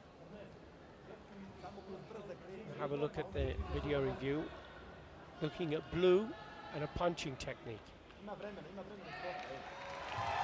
Nema veze, ima noge, dvije noge dok je vremena. Well, the video review doesn't show us a great deal, but at least Спокойно очень. we are getting the scores. So Ajmo, slobodno. that's 4 points to 0. Mikulic. Tries that hooking kick, didn't come off. 6 seconds still on the clock. Tako je. Samo pritisak, samo pritisak. Now he'll lose the Senchu for pushing. Можно ногу. Odmah od starta, odmah noga ide. Odmah noga, nema šta ruka. Odmah sa nogom krećem. Просто атакуй. Now Mikulic, he's got to really come up with something big to stand a chance. Another video review requested for Sharafutonov.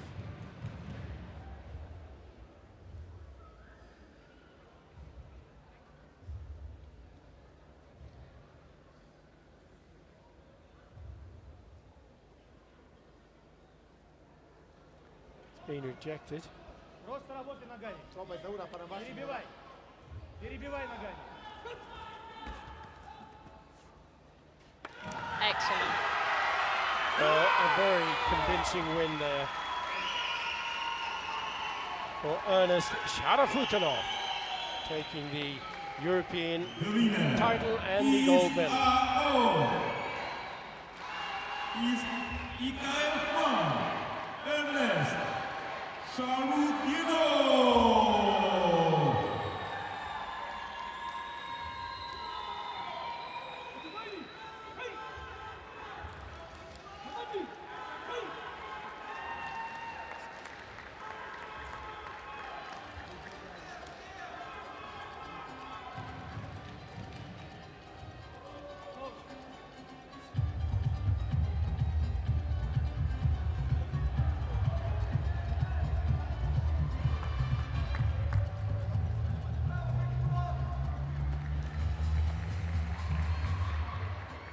So Zach's hardly broke into sweat, did he? He hardly broke into sweat. Yes. He's In control all the way through the yeah, back. a fantastic fighter. And he'll definitely be one to watch.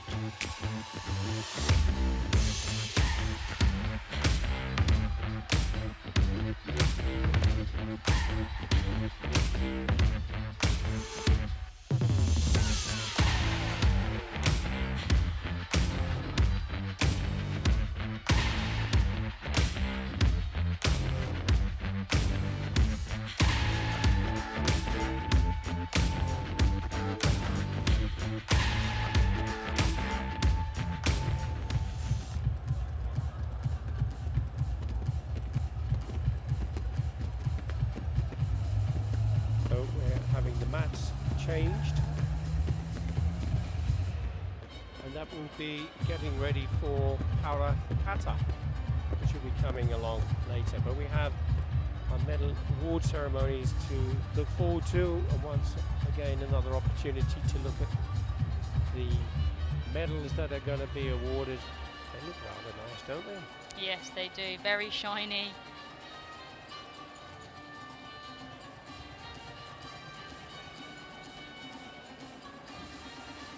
Medals are beautiful, but it's what they stand for that really counts, isn't it? Yes, definitely. It's what's behind the medal that means the most.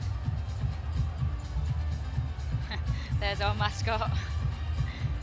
The Armenian eagle, the mascot for the championship. Just an opportunity to say what a fantastic organisation the Armenian Karate Federation has put on. Yeah, they've done a really great job. You can tell they've tremendous, really, tremendous. and I mean the support as well for the national team has been amazing to see and hear in the stadium over the past few days. They're very clearly very proud of their athletes, the Armenian athletes. Yes, indeed. And they'll be very happy with the bronze medal that they got today. I believe it's one of their first medals for Armenia. It is. It was history making. Yeah. It's So, the first medal in a senior European Championships. yeah, and what a feeling to have it at your home country as well. They'll be very, very proud.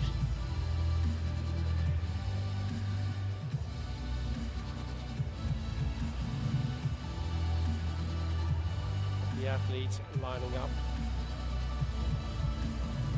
Goran Narsisyan was the athlete to take that bronze medal for Armenia. Ladies and gentlemen, welcome to the medal ceremony for the category Kumite 84 kilograms.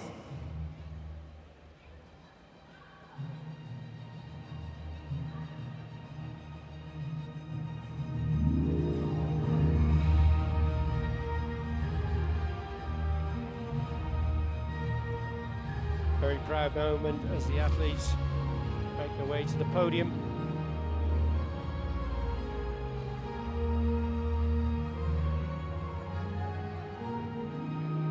Medals being awarded by Mr. Pavel Poltorzecki, Executive Committee member of the European Karate Federation. This is Gor Nassisian, the history-making Armenian fighter, who will be receiving his bronze medal.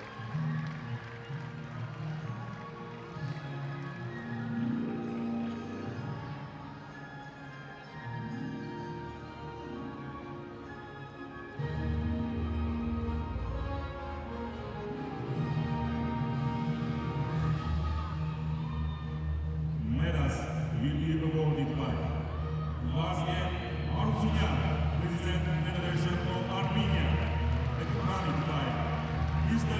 Davor Chiber, General Secretary EKF. The bronze medalists are Janer Hobor, Germany. So the medals are being presented by the president of the Armenian Karate Federation, Mr. Vazgen Arzuyan, who's put on an incredible event, and what a proud moment to be presenting his athlete with the bronze medal.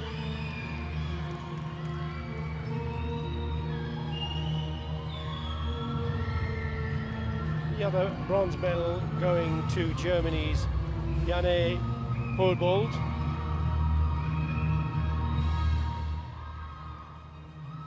That thrilling match to take it, the bronze medal. And the silver medal will be presented.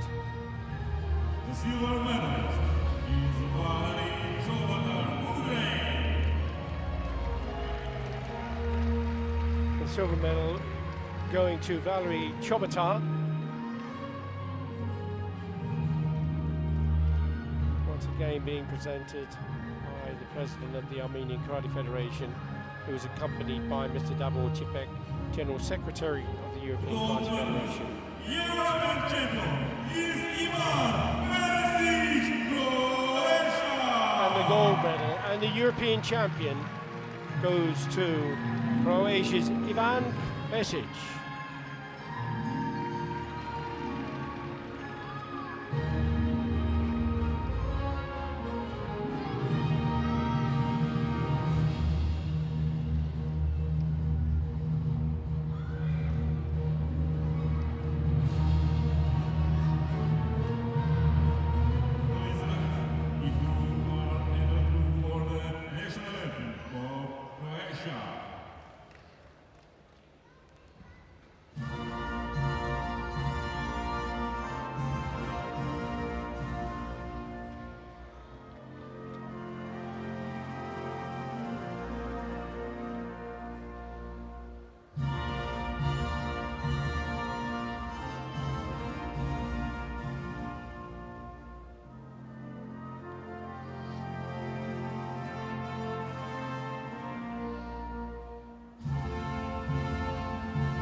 Congratulations to the medalist.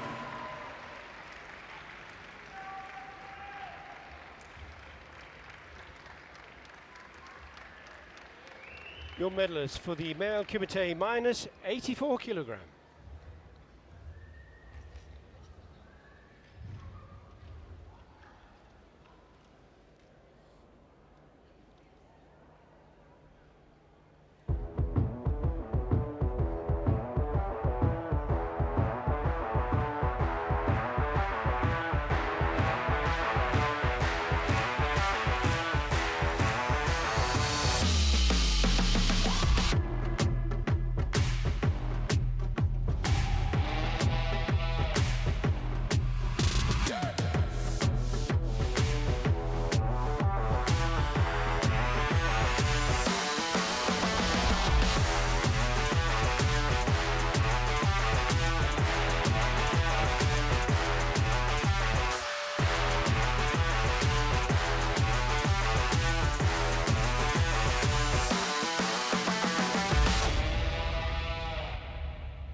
Next Kumite 65 category, kilogram.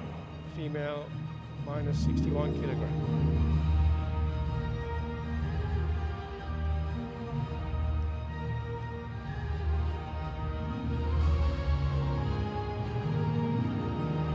What would you say your proudest moment has been in your career so far?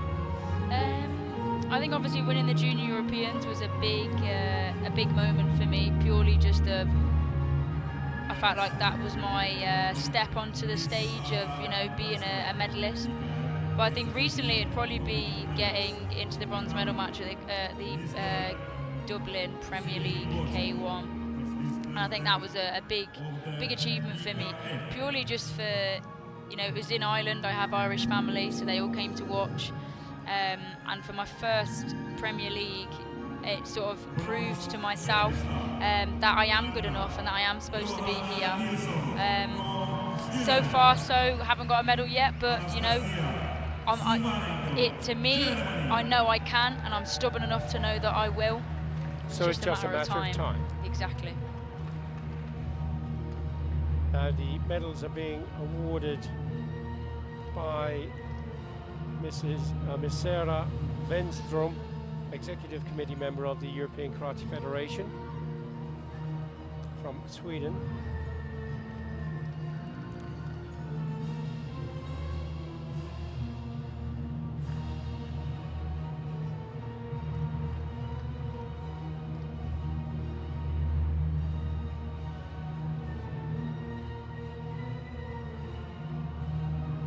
Proud moment to award your athletes with a bronze medal.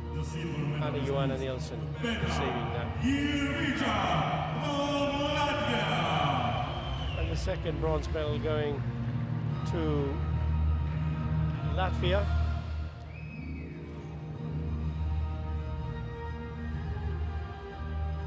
The silver medal for Latvia's Pita Kivika.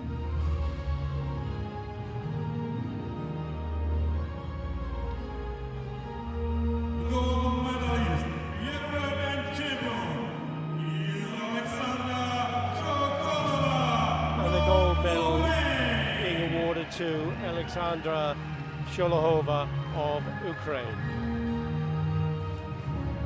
Accompanying is Mr. Yuri Wojcik, first Vice President of the European Karate Federation. For the national anthem of Ukraine.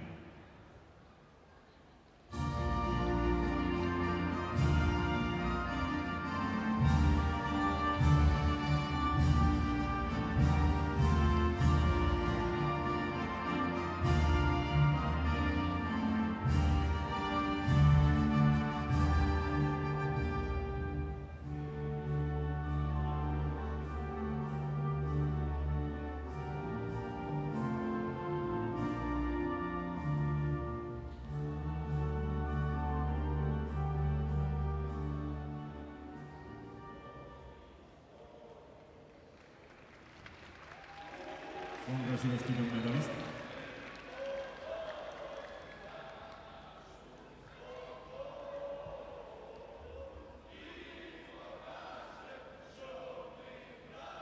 Your medalist for the female minus 61 kilogram division.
and gentlemen, welcome to the medal ceremony for Armenian Eagle. category male Kumite 75 kilograms. We're now getting ready for the male Kumite minus 75 kilogram division.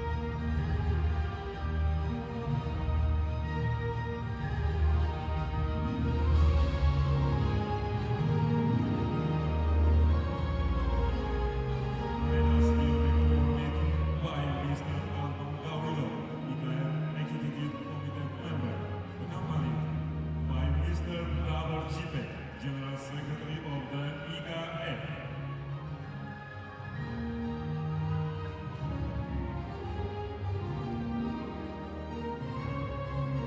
Awarded by Mr. Anton Gavrilov, Executive Member of the European Karate Federation, accompanied by Mr. Tabor Tipek, General Secretary of the European Karate Federation. Bronze medal being awarded to Betim Malik of Kosovo and also to Konstantinos Zigoras of Greece.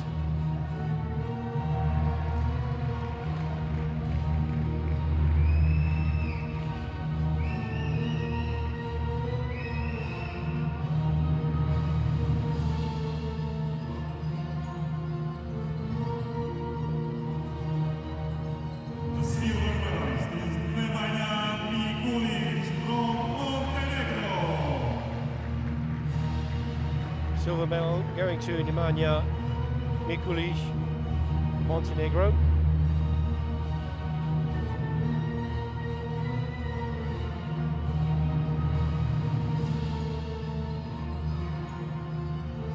The gold medalist, European champion, is Ernest Sharafudino from EKF1.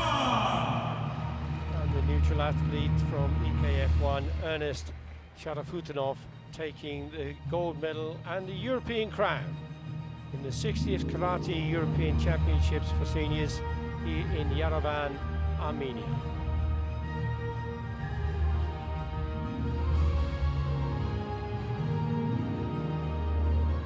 Right, if you are ever due for the IOCM.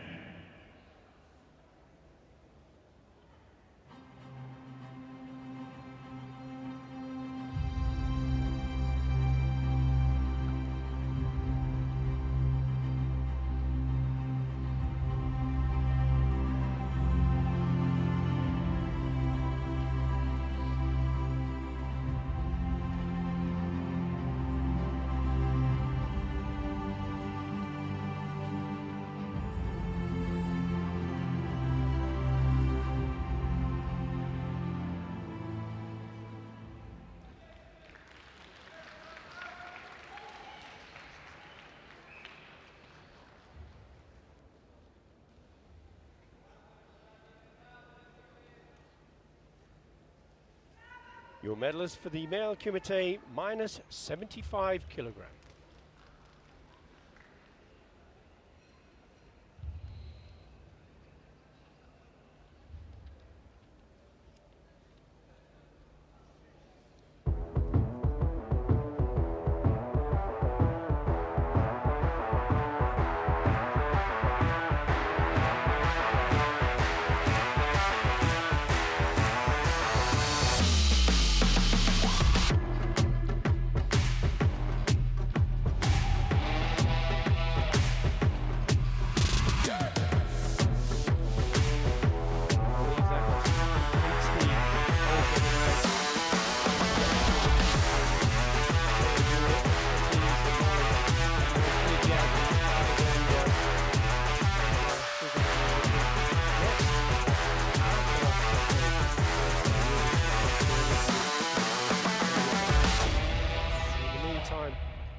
Cosgrove, I wish you all of the very Thank you best very much, in Billy. your endeavours. Thank you very much. Thank you for the opportunity. And we'll see you again on the mat, no doubt. Yes, no doubt.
So just as the athletes are making their way for the formal bow,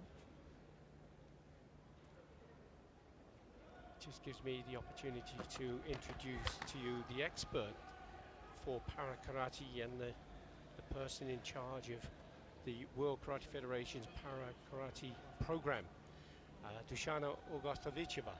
Welcome. How Thank are you so much. I'm fine, thank you. Hello, baby. Hello. Now, Dushana, all of the work that you've been putting into para karate over the past few years is turning into something of a major undertaking, a major project. Can you tell us all about what to expect from the athletes? Oh yeah, it's a very time-consuming process, very challenging, but I'm very happy that we can be here today and watch this competition, because we see very nice athletes, very well prepared. The level of competition is getting better, and I think we have a chance to reach the goal we have, and it is to be included in the Paralympic Games program. And how close are we getting to that? I know that you have had to do a tremendous amount of work behind the scenes to get the discipline into the right position. Oh yeah, so now we see only the top of the pyramid in parasport. Before the competition, the essential part is a classification process. So it is important for all the parasports around the world, especially for those who are included in Paralympic Games. And now we are part of Virtus, a World Intellectually Impaired Sport organization, and follow their rules to have these athletes included in the program. So, Now you referred to a classification program, and we have intellectually impaired athletes, and this is the K21 division, and there is the K22 division. So can you tell us the difference, please? yeah, the first one, or the II1 sport class, is designated for athletes who have intellectual impairment. It means IQ less than 75 and some behavioral problems. And the evidence must be shown before the age of 21. And the second sport class is for athletes with all these impairments, and also for athletes with additional significant impairment. So it is not designated, for example, especially for Down syndrome athletes, but for athletes with intellectual impairment combined with physical impairment, for example. I see. Now they're performing kata, which all athletes in karate can perform in the discipline, and they are performing this papuren in this particular instance, but it's part of the traditional, and the judges are all looking for something very, very similar. Can you tell me about what's to be expected in terms of standard? You were an international kata player yourself, so. Oh yeah, I was also the referee. So you are looking for all those criteria as for able-bodied karate, but you know that kata is a combination of physical and technical skills as well as cognitive and executive functioning. So it's very difficult for the athletes to memorize the kata sequence or to follow the visual spatial perception and inhibit the rest of the conditions at the competition. So it is very demanding for those athletes to perform without any mistake, any balance mistake, the kata, because you look at the banners around, the lights, the noise, and everything. Exactly, distractions. Yes, that's it. And from the judge's point of view, are they looking for special scores, or are they just looking at the kata performance? Just looking for the kata, stances, balance. And is there a weighting in additional points for different levels of impairment? No, in these sport classes, more or less athletes with the same kind of impairment compete together, so the competition is more or less enough fair, and we don't use in these sport classes any extra score, so the extra score is 0, but we use it in another sport classes we will see tomorrow. Mm-hmm.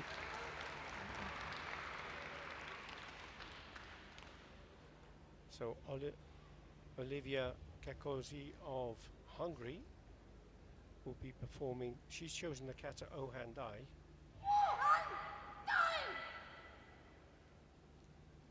She's a current world champion, Europe champion. standing number 1 in ranking. So she would be the favorite in this particular bout. You see. But as you say, there are many moves to remember. No So- hand-eye can be a complex. So they kata. need many repetitions during the training, not only the basic skills training like Kihon and Kihonido, but to collect all those techniques into the sequences and to memorize them into the wall kata without any mistake. And then the balance is very challenging for them. So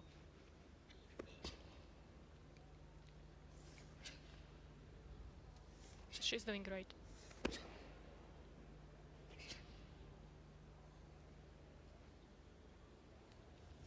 I have to say the audience are very appreciative of the difficulty, Yeah. particularly for the intellectually impaired, and the silence is very respectful, isn't it?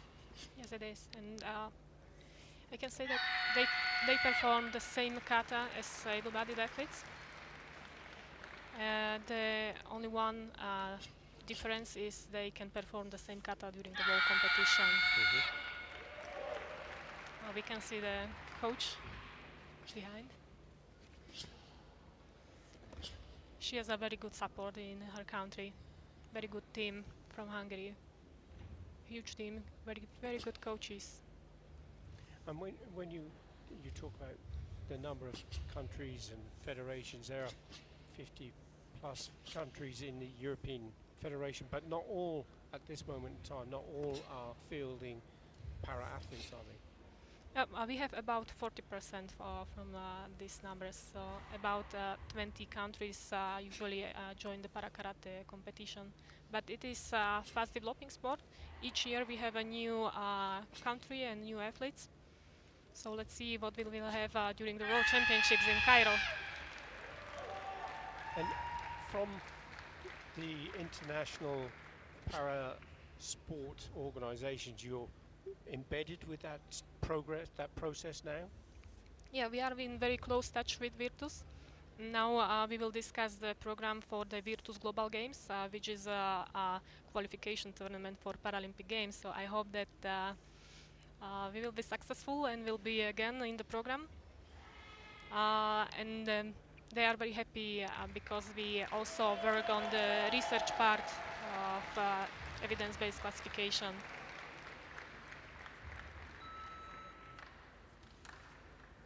So both athletes have now completed the kata, and it's down to the judges to make the decision whether it's going to be in favor of red or blue. Lucia Sanchez of Spain or Olivia Kakosi.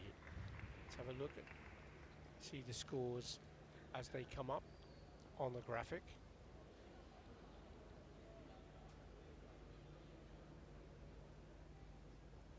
Well, they're appearing on the scoreboard, but not on the graphic on screen. Is all from Very Hungary, close. 40.4 against 38.5. And it is in favour of the winner of the World Championships. And it's Olivia Kokasi of Hungary.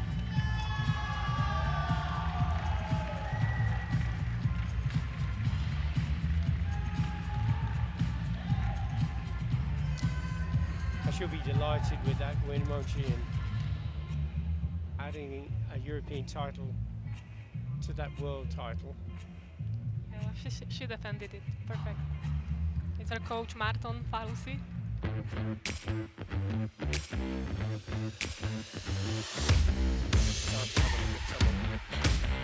Action from the captain.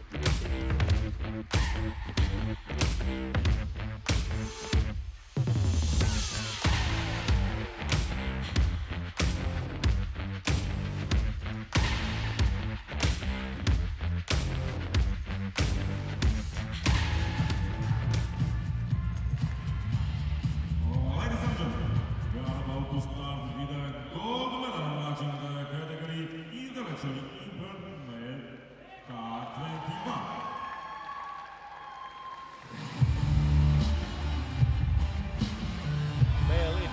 visually impaired K21 division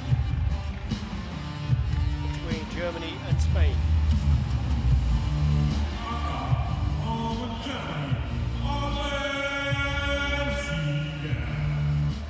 Albert Senior. Now these two athletes have both been in para karate for some time now, haven't they, Dashana? They've both been competing at the European and world level before. Singer's been on the mat. Yeah, but we have the same final as the year before. Spaniard is first in the world ranking, and the German athlete is second in the world ranking. And very focused.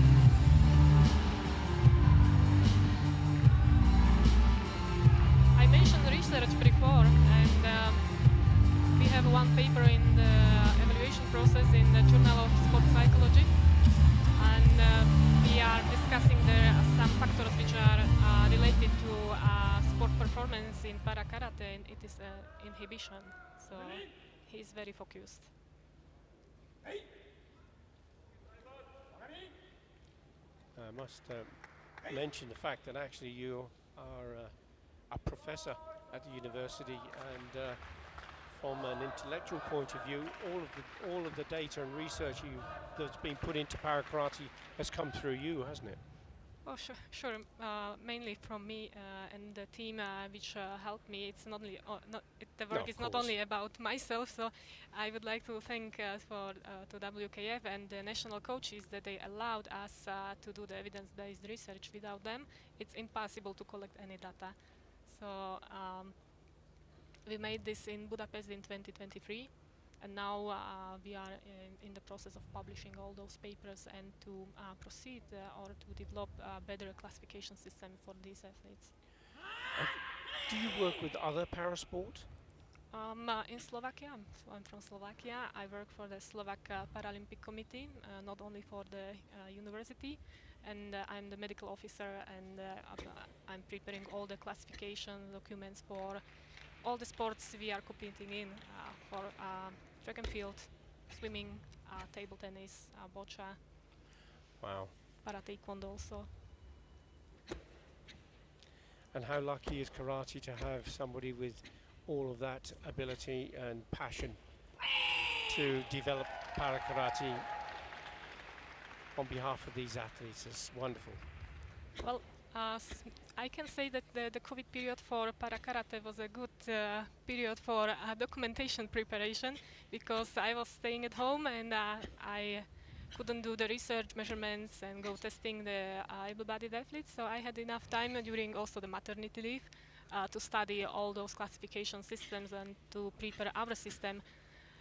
We are trying best to do the competition for them as fair as possible, and they can perform, I can say, the relative best effort or relative best sport performance in their sport class.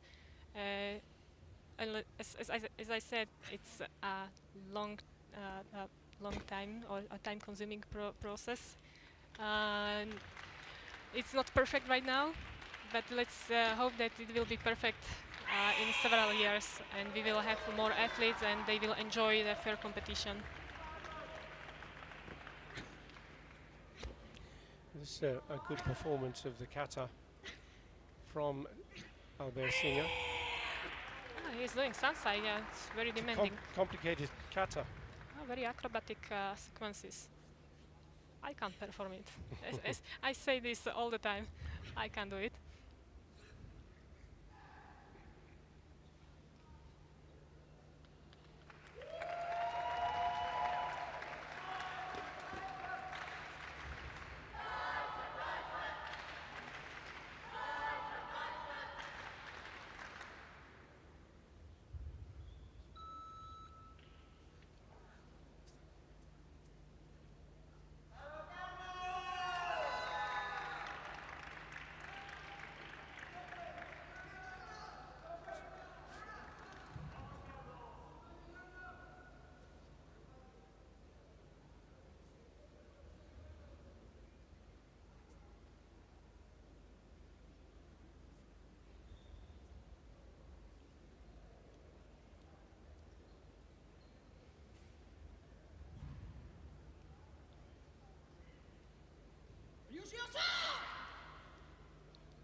Goju Sho is the choice of kata from Carlos Huertas.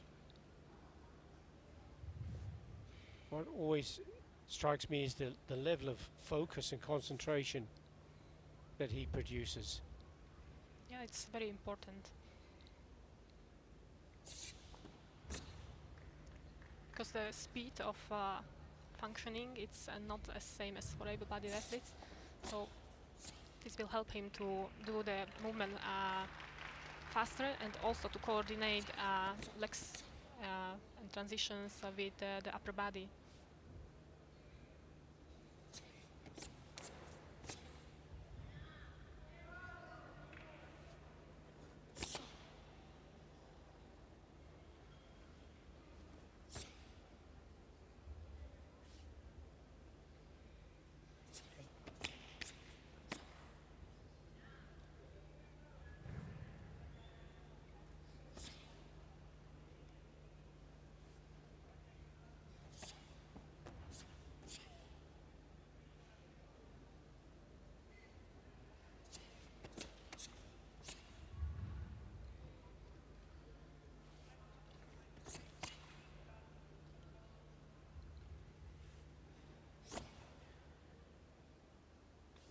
With karate now, the para karate is part of the championships, isn't it? But not all sports have their para athletes in their main competitions. But karate is one of those exceptions, isn't it? Yes, we are lucky and we are very happy that it is a part of able-bodied competition, because the whole para karate stakeholders can benefit not only from the organization of the competition, but also the audience and all the things which are around the competition. So they are essential part of the team, included in the able-bodied team, traveling with them. So it is, how to say, very, very good for the socialization. That's right. Yes, Okay. yes. The community, Yes, the social that's it. community. And you made reference to the support from their teams and federations, and it's a really important inclusion. So both have completed the katas now, and it's just awaiting the scores to see who is going to take the gold medal. And the scores are being revealed on the official scoreboard behind the athletes.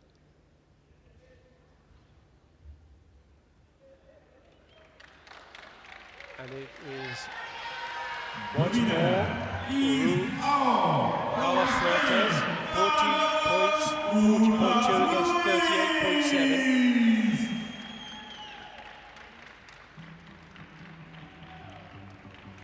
So he defended his title.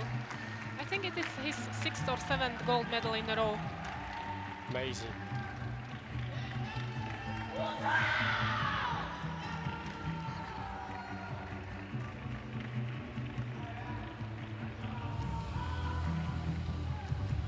Incredible to be able to maintain that focus consistently, winning so many championships. And he really is a great favourite with the Spanish Cross Federation too.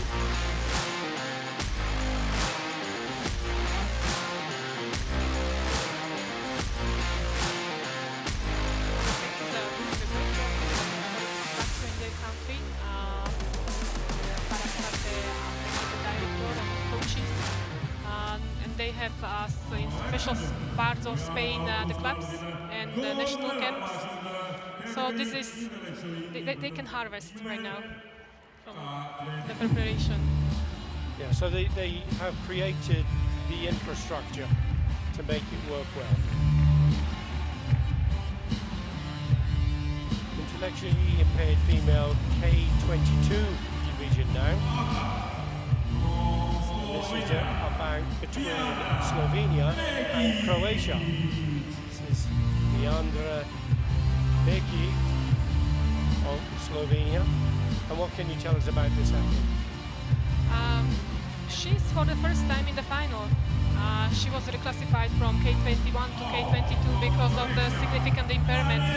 So as I told you before, this sport class is for athletes not exclusively with Down syndrome. Now we can see the Croatian athlete Daniela Topic. She has a Down syndrome and she will have to compete against the athlete without the Down syndrome. Maybe people think that it's not fair, but we have a clear medical evidence of significant impairment.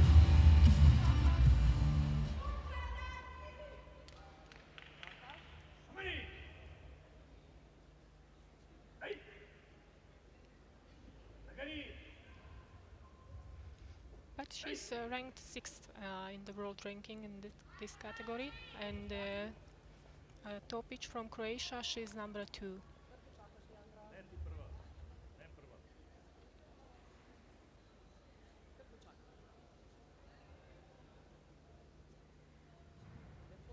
In some cases, in some situations, athletes have pet animals, don't they? As support, confidence support.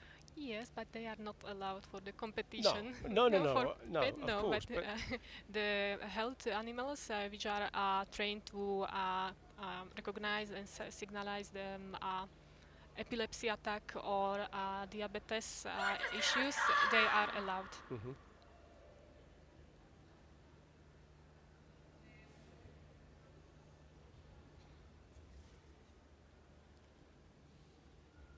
So Goju Sho is the choice of the kata. So the difference in this category is not only because of physical impairment, but those athletes are struggled with balance control and other issues.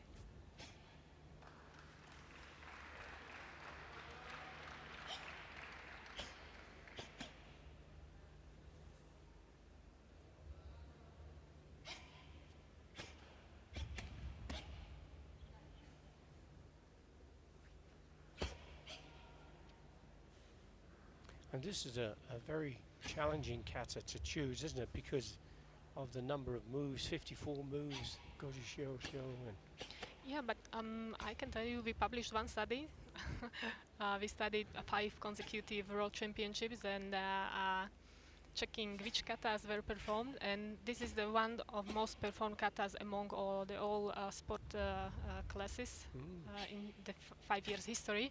And we were thinking that how is this possible, because I have the same opinion of many movements, but the movements are repetitive to each side. The most challenging thing is not to do the wrong change of direction.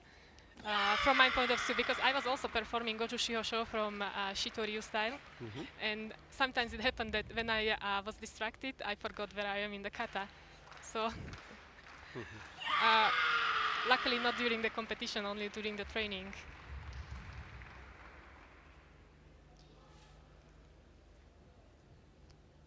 so it could be a question of the repetition of the moves that makes it an easier one to Yeah.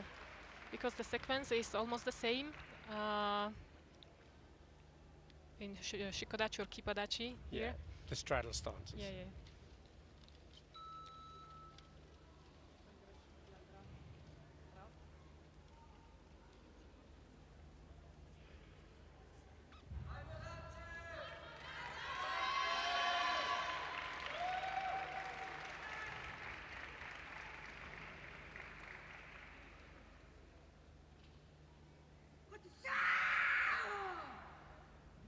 So the kata chosen is the same. So relatively easy to make a direct comparison between the performance of both of the athletes. Yeah. The stance is much clearer. So we can compare. I think the proficiency is slightly better. Maybe Aka was stronger, but this is more smooth from my point of view. The range of movement is better. Breathing is also better. Aka had audible causes, which is considered as a fall.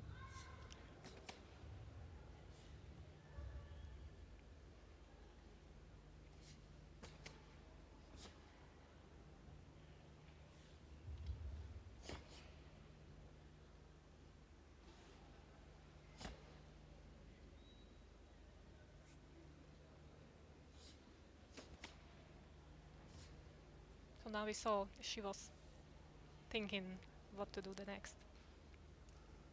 You can be easily Yes. lost in the special in the space.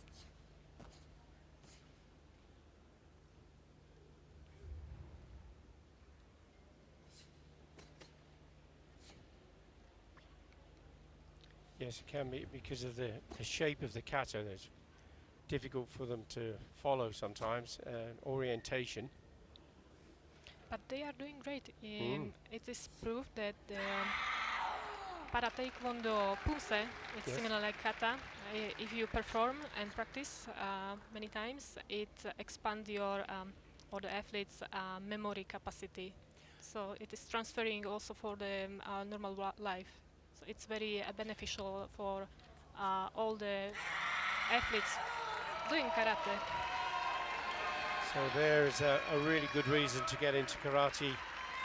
If you have challenges like this, and you can become a champion. This is a very good performance, wasn't it? I think so. I think so. I think the coordination was much better. Maybe she was less strong, but this year we don't have a special line for athletic performance, and everything is included in one score. Yes.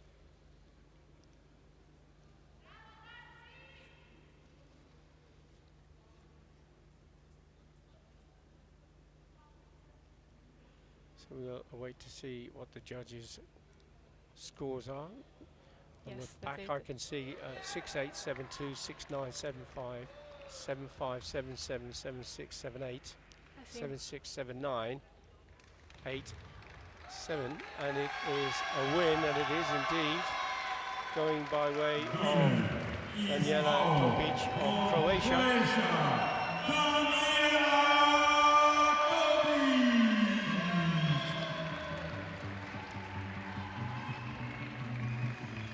So the referee saw the sign. Yes, it seems that way.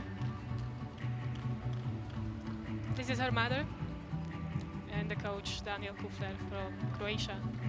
And in terms of support, again, family support, coaching support, national federation, it's really important, isn't it, that these athletes get every opportunity Yes, exactly. to be able to lead as normal a life as possible through sport. And all the athletes can have a personalized competition. So there are also coaches if somebody can follow the athlete all the time. And indicate if something that is. And are you getting more specialist coaches for para athletes?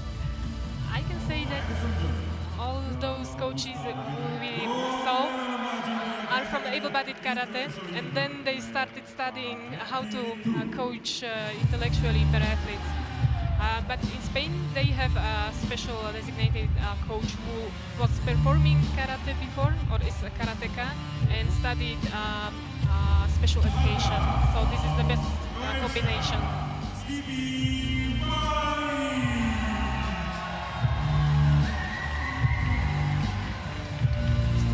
Bari of Croatia.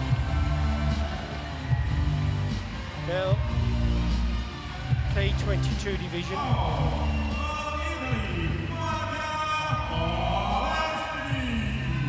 Mattia Alessini of Italy, wearing the blue colours.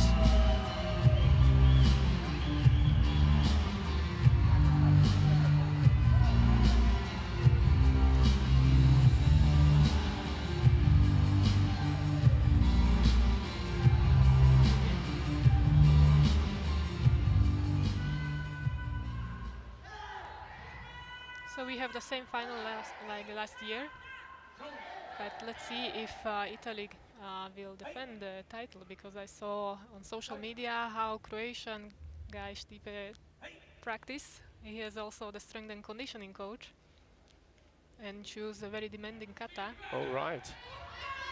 Will be for sure Ohandai.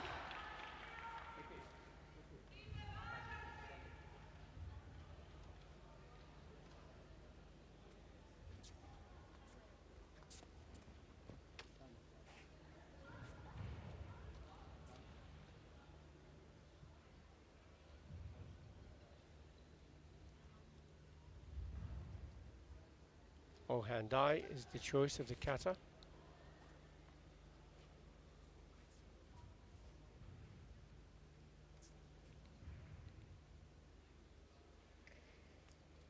He's also competing in para taekwondo. I think that he's a para taekwondo Bouts champion.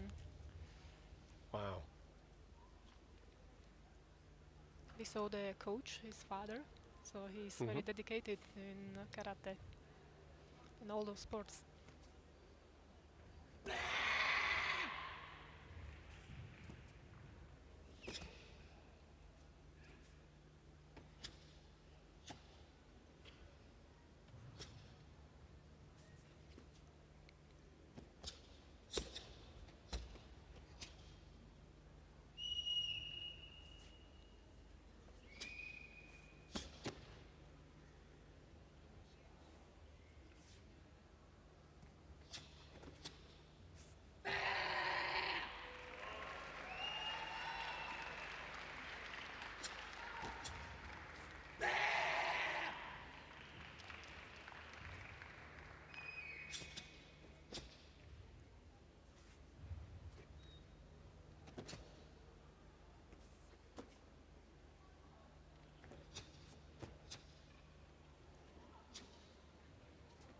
It was. I was thinking that it is very demanding kata, especially for stability, and there are many maikeries and one leg standing positions. But he was doing great. Only one small balance mistake, and this is also very difficult to go down and maintain balance. Yes.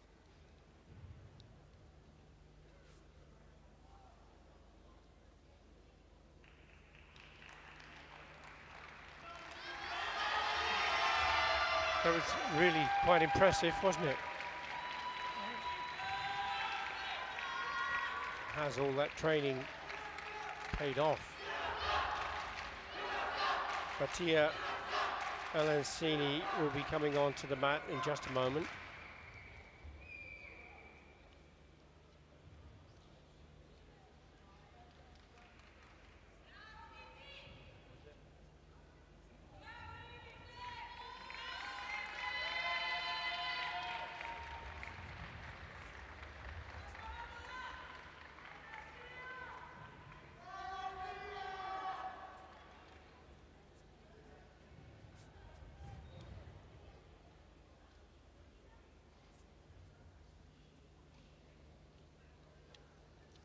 He chose also Sansai, so this is not a surprise that Baric chose Ohandai, because to beat Sansai it's very challenging. This acrobatic kata, and let's see if there will be any other mistake. But he's also strong.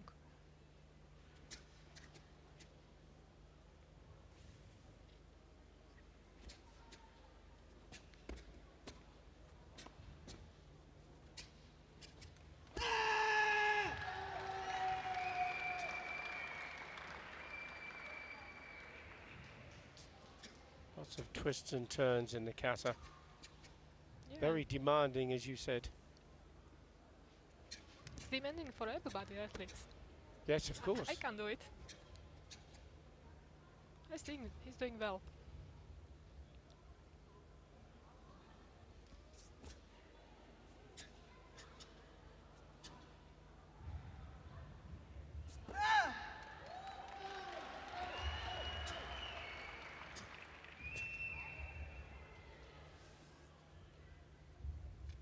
Look at the focus.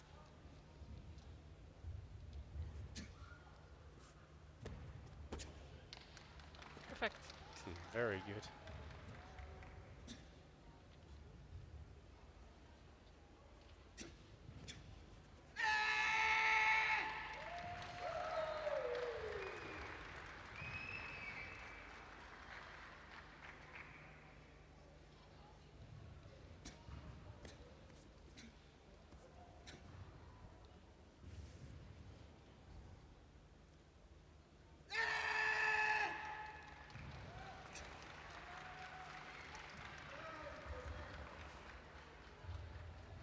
Let's see how both of them, they performed very well.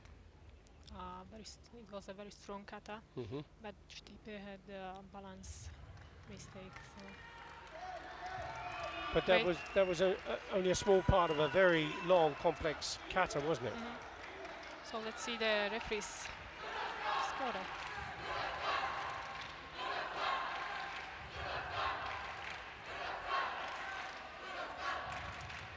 So who's going to take the gold medal? K22 division. See as the scores come up: 6-9, 6-5, 7-4, 7, 7-4, 7-8, 7-4, 7-8,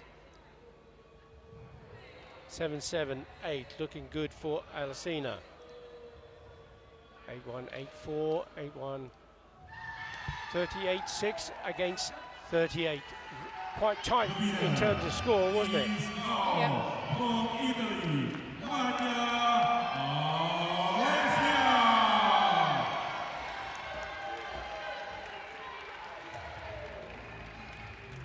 It was close. Pity that he It had was. made a mistake. But that was really good to see at the end. They are both coming together. They both done. But did well to get into the medal position.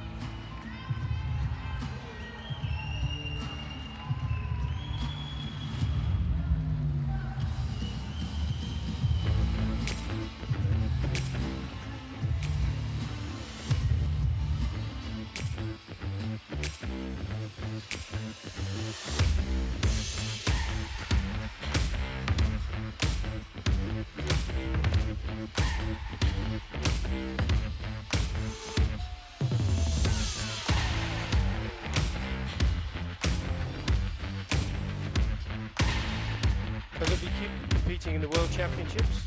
The World Championships this year, Yeah, senior individual. Yeah, and I will fly to Tashkent, to Uzbekistan in 2 weeks to help the Asian Karate Champion Federation to organize the Para Karate Championships. They will have the third one or fourth one. And surprisingly, they will have more participants than the European Karate Federation. So they are developing very fast. Very, very impressive.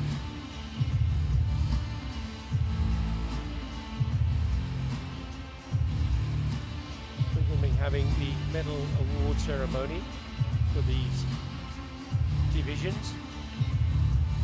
And that will be coming up in just a few moments.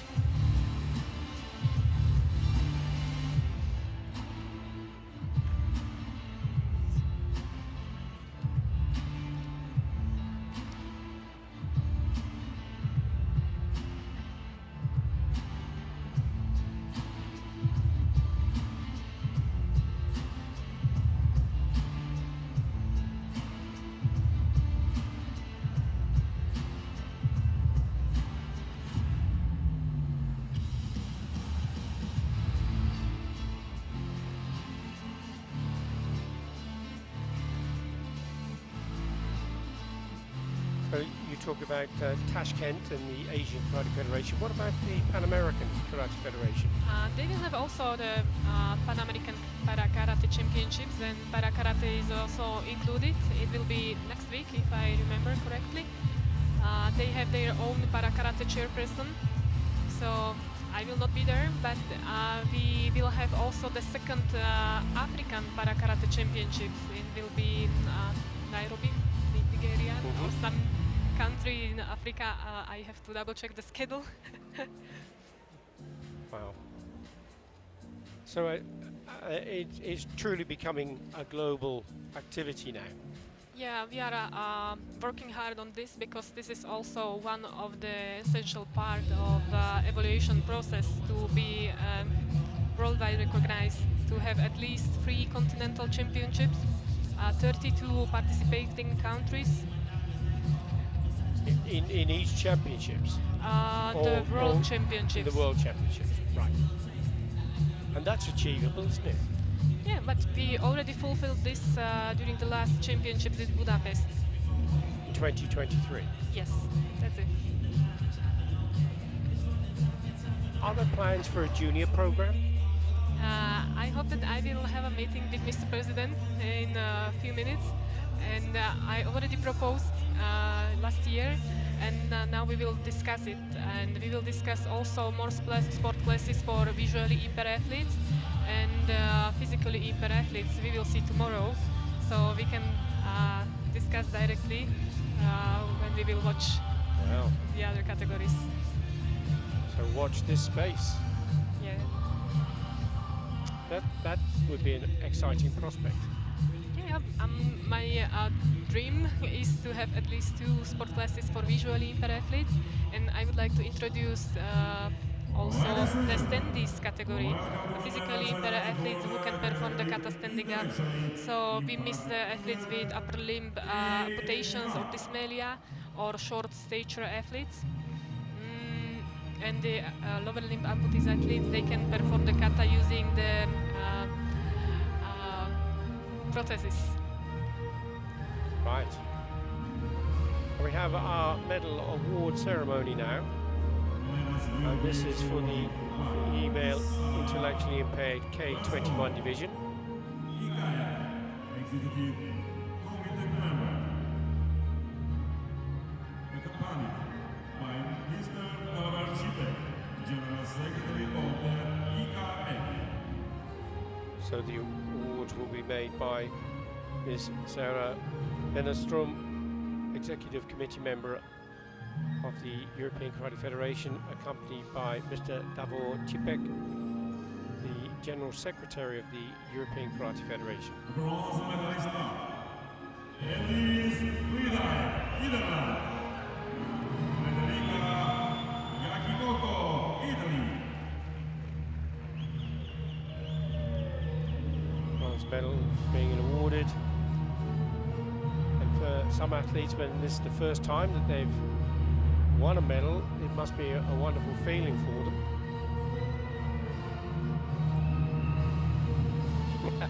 Big thumbs up there.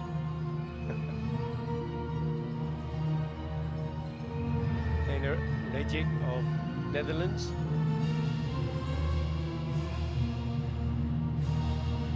Galichenko of Italy. Silver medalist is Lucia Sanchez Rosado, Spain.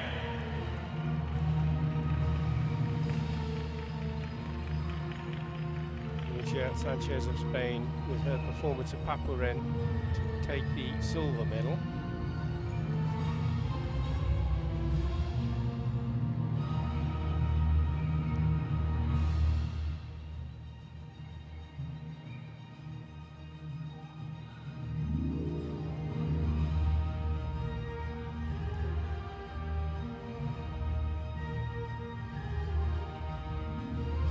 Gold medalist, European champion, is Olia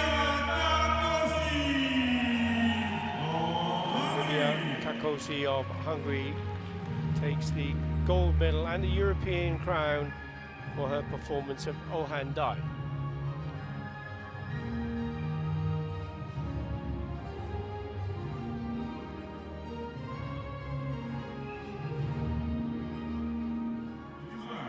If you have a clue from the national anthem of Hungary.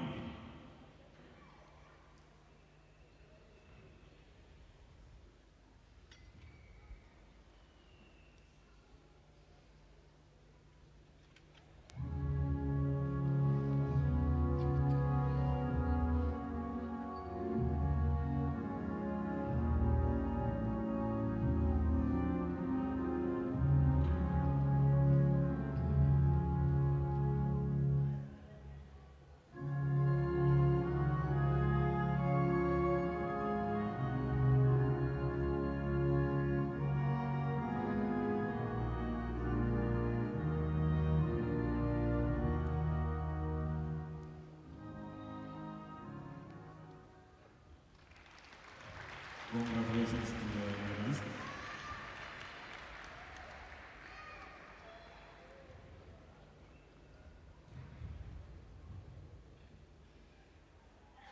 Your medalist for the intellectually impaired female K21 division.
21.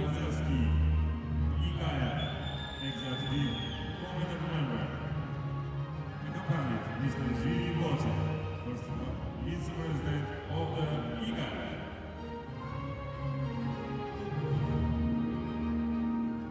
The bronze medalists are Mike Richter, Germany.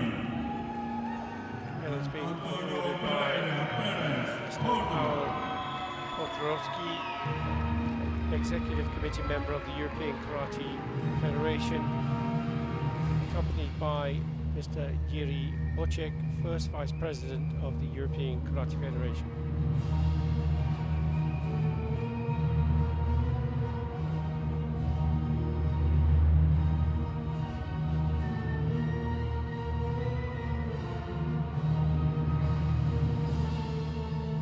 Richter of Germany.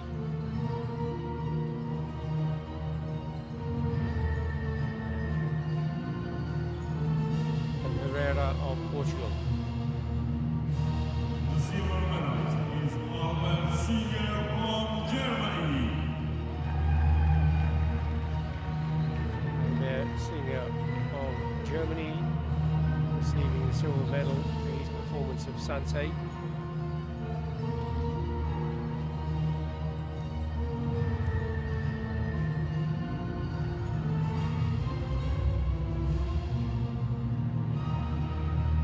Gold medalist, European champion, is Carlos Huertas Ruiz from Spain. Carlos Huertas Ruiz of Spain, receiving the gold medal and the European title for the performance of Goju Shihosho.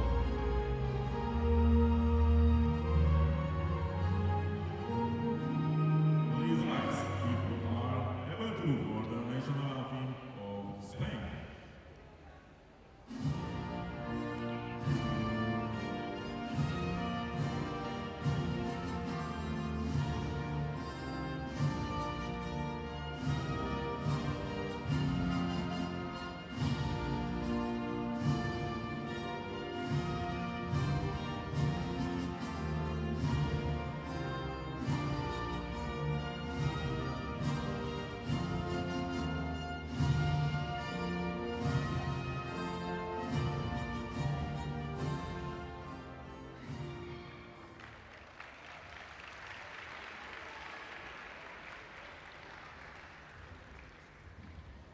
Congratulations to the medalist.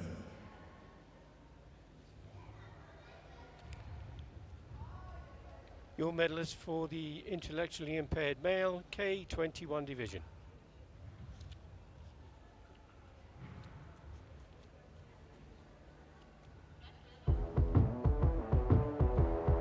Chance to just have a look at some of the techniques and the performance of the catches.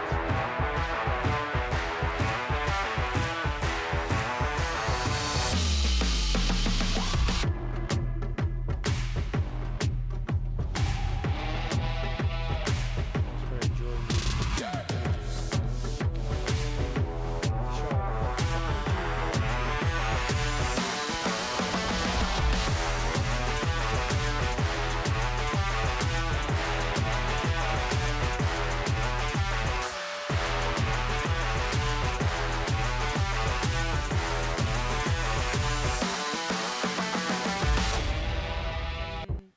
Then I became a technical commission member because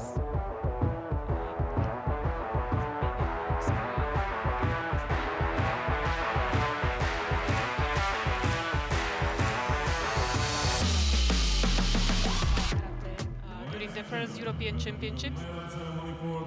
And then I got one time an email from the vice president from Germany, Wolfgang Weigert, that if I'm able to do this kind of research, because they know from technical commission Yes. meetings that I do the research at the university and especially for karate.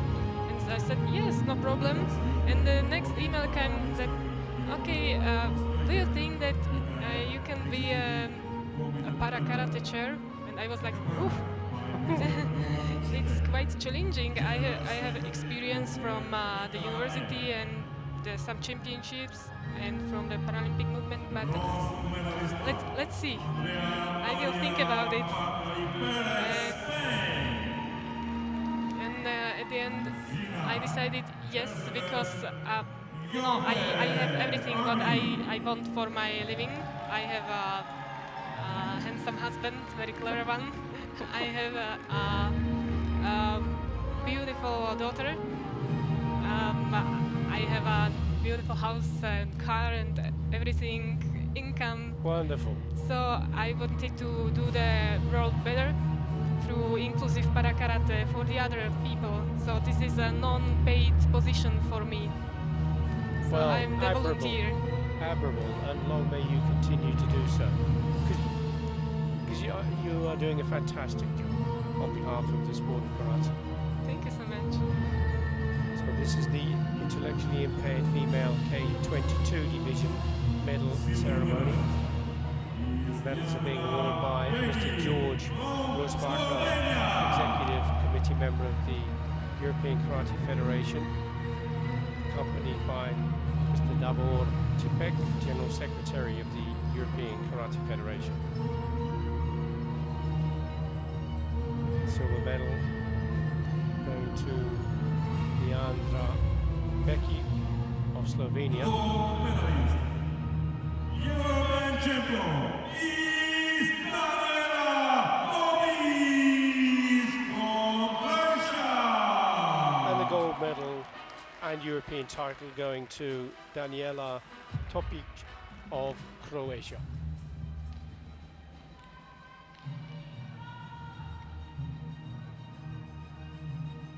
Please rise if you are available for the national anthem of Croatia.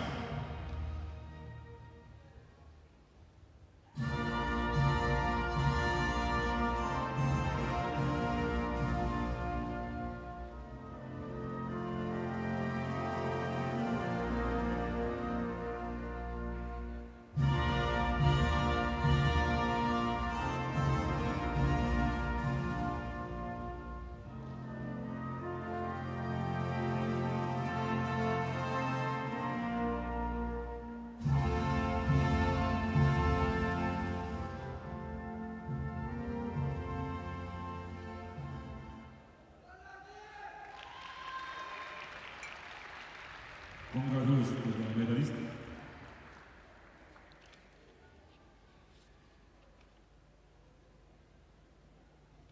Your medalist for the intellectually impaired female K22 division.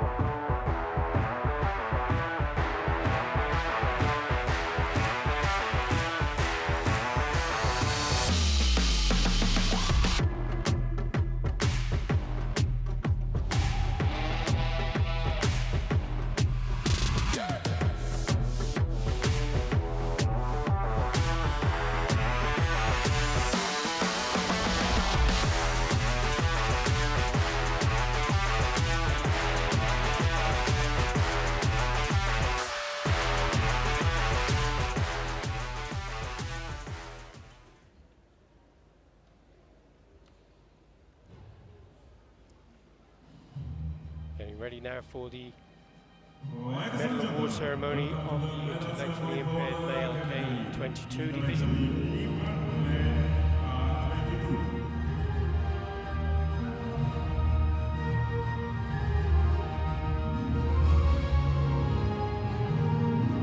Medals will be awarded by Mr. Davide Venedolo, EKF Executive Committee member.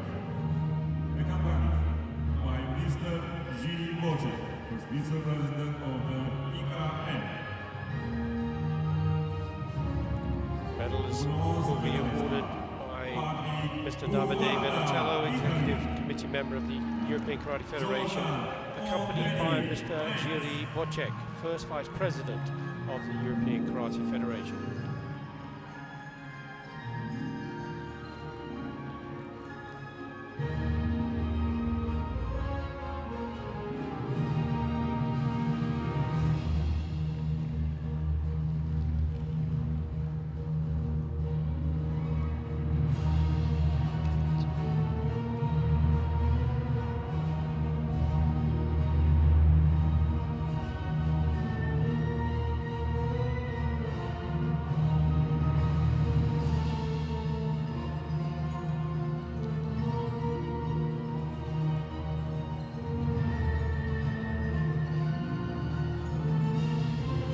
France is another one of the nations that are very keen to develop karate in France.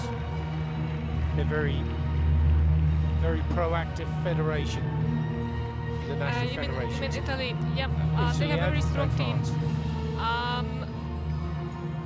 For all the para karate sport classes will allow to register free athletes, so it can happen that all of them can be on the podium. Yeah. And we can see that we have 2 Italians, and the third one, they have 3 athletes in this sport class, finished 5th.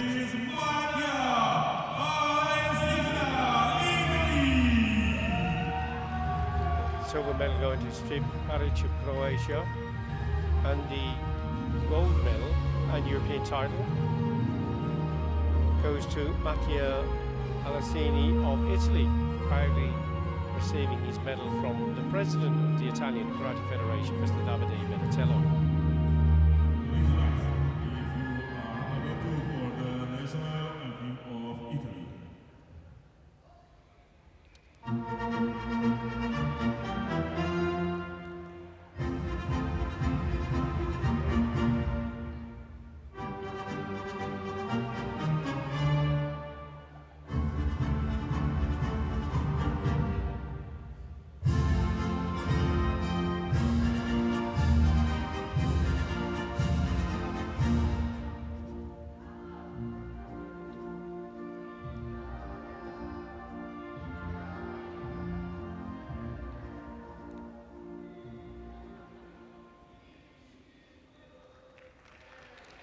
Congratulations to the medalists.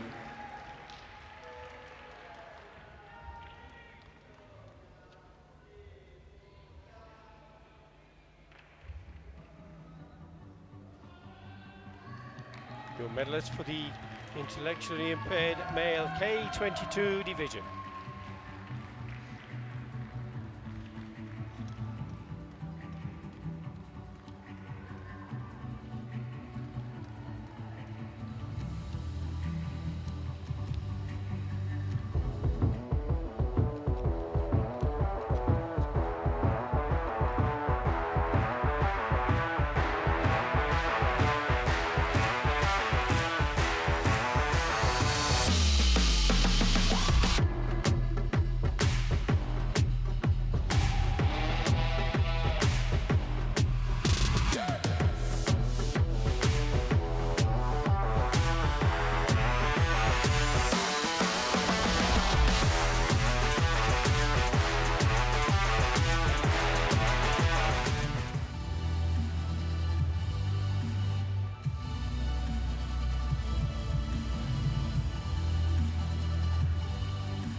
Well now, Dejana, that was tremendous to watch those athletes performing. We've come to the end of the session and we've had some wonderful karate, and it's time to move on now.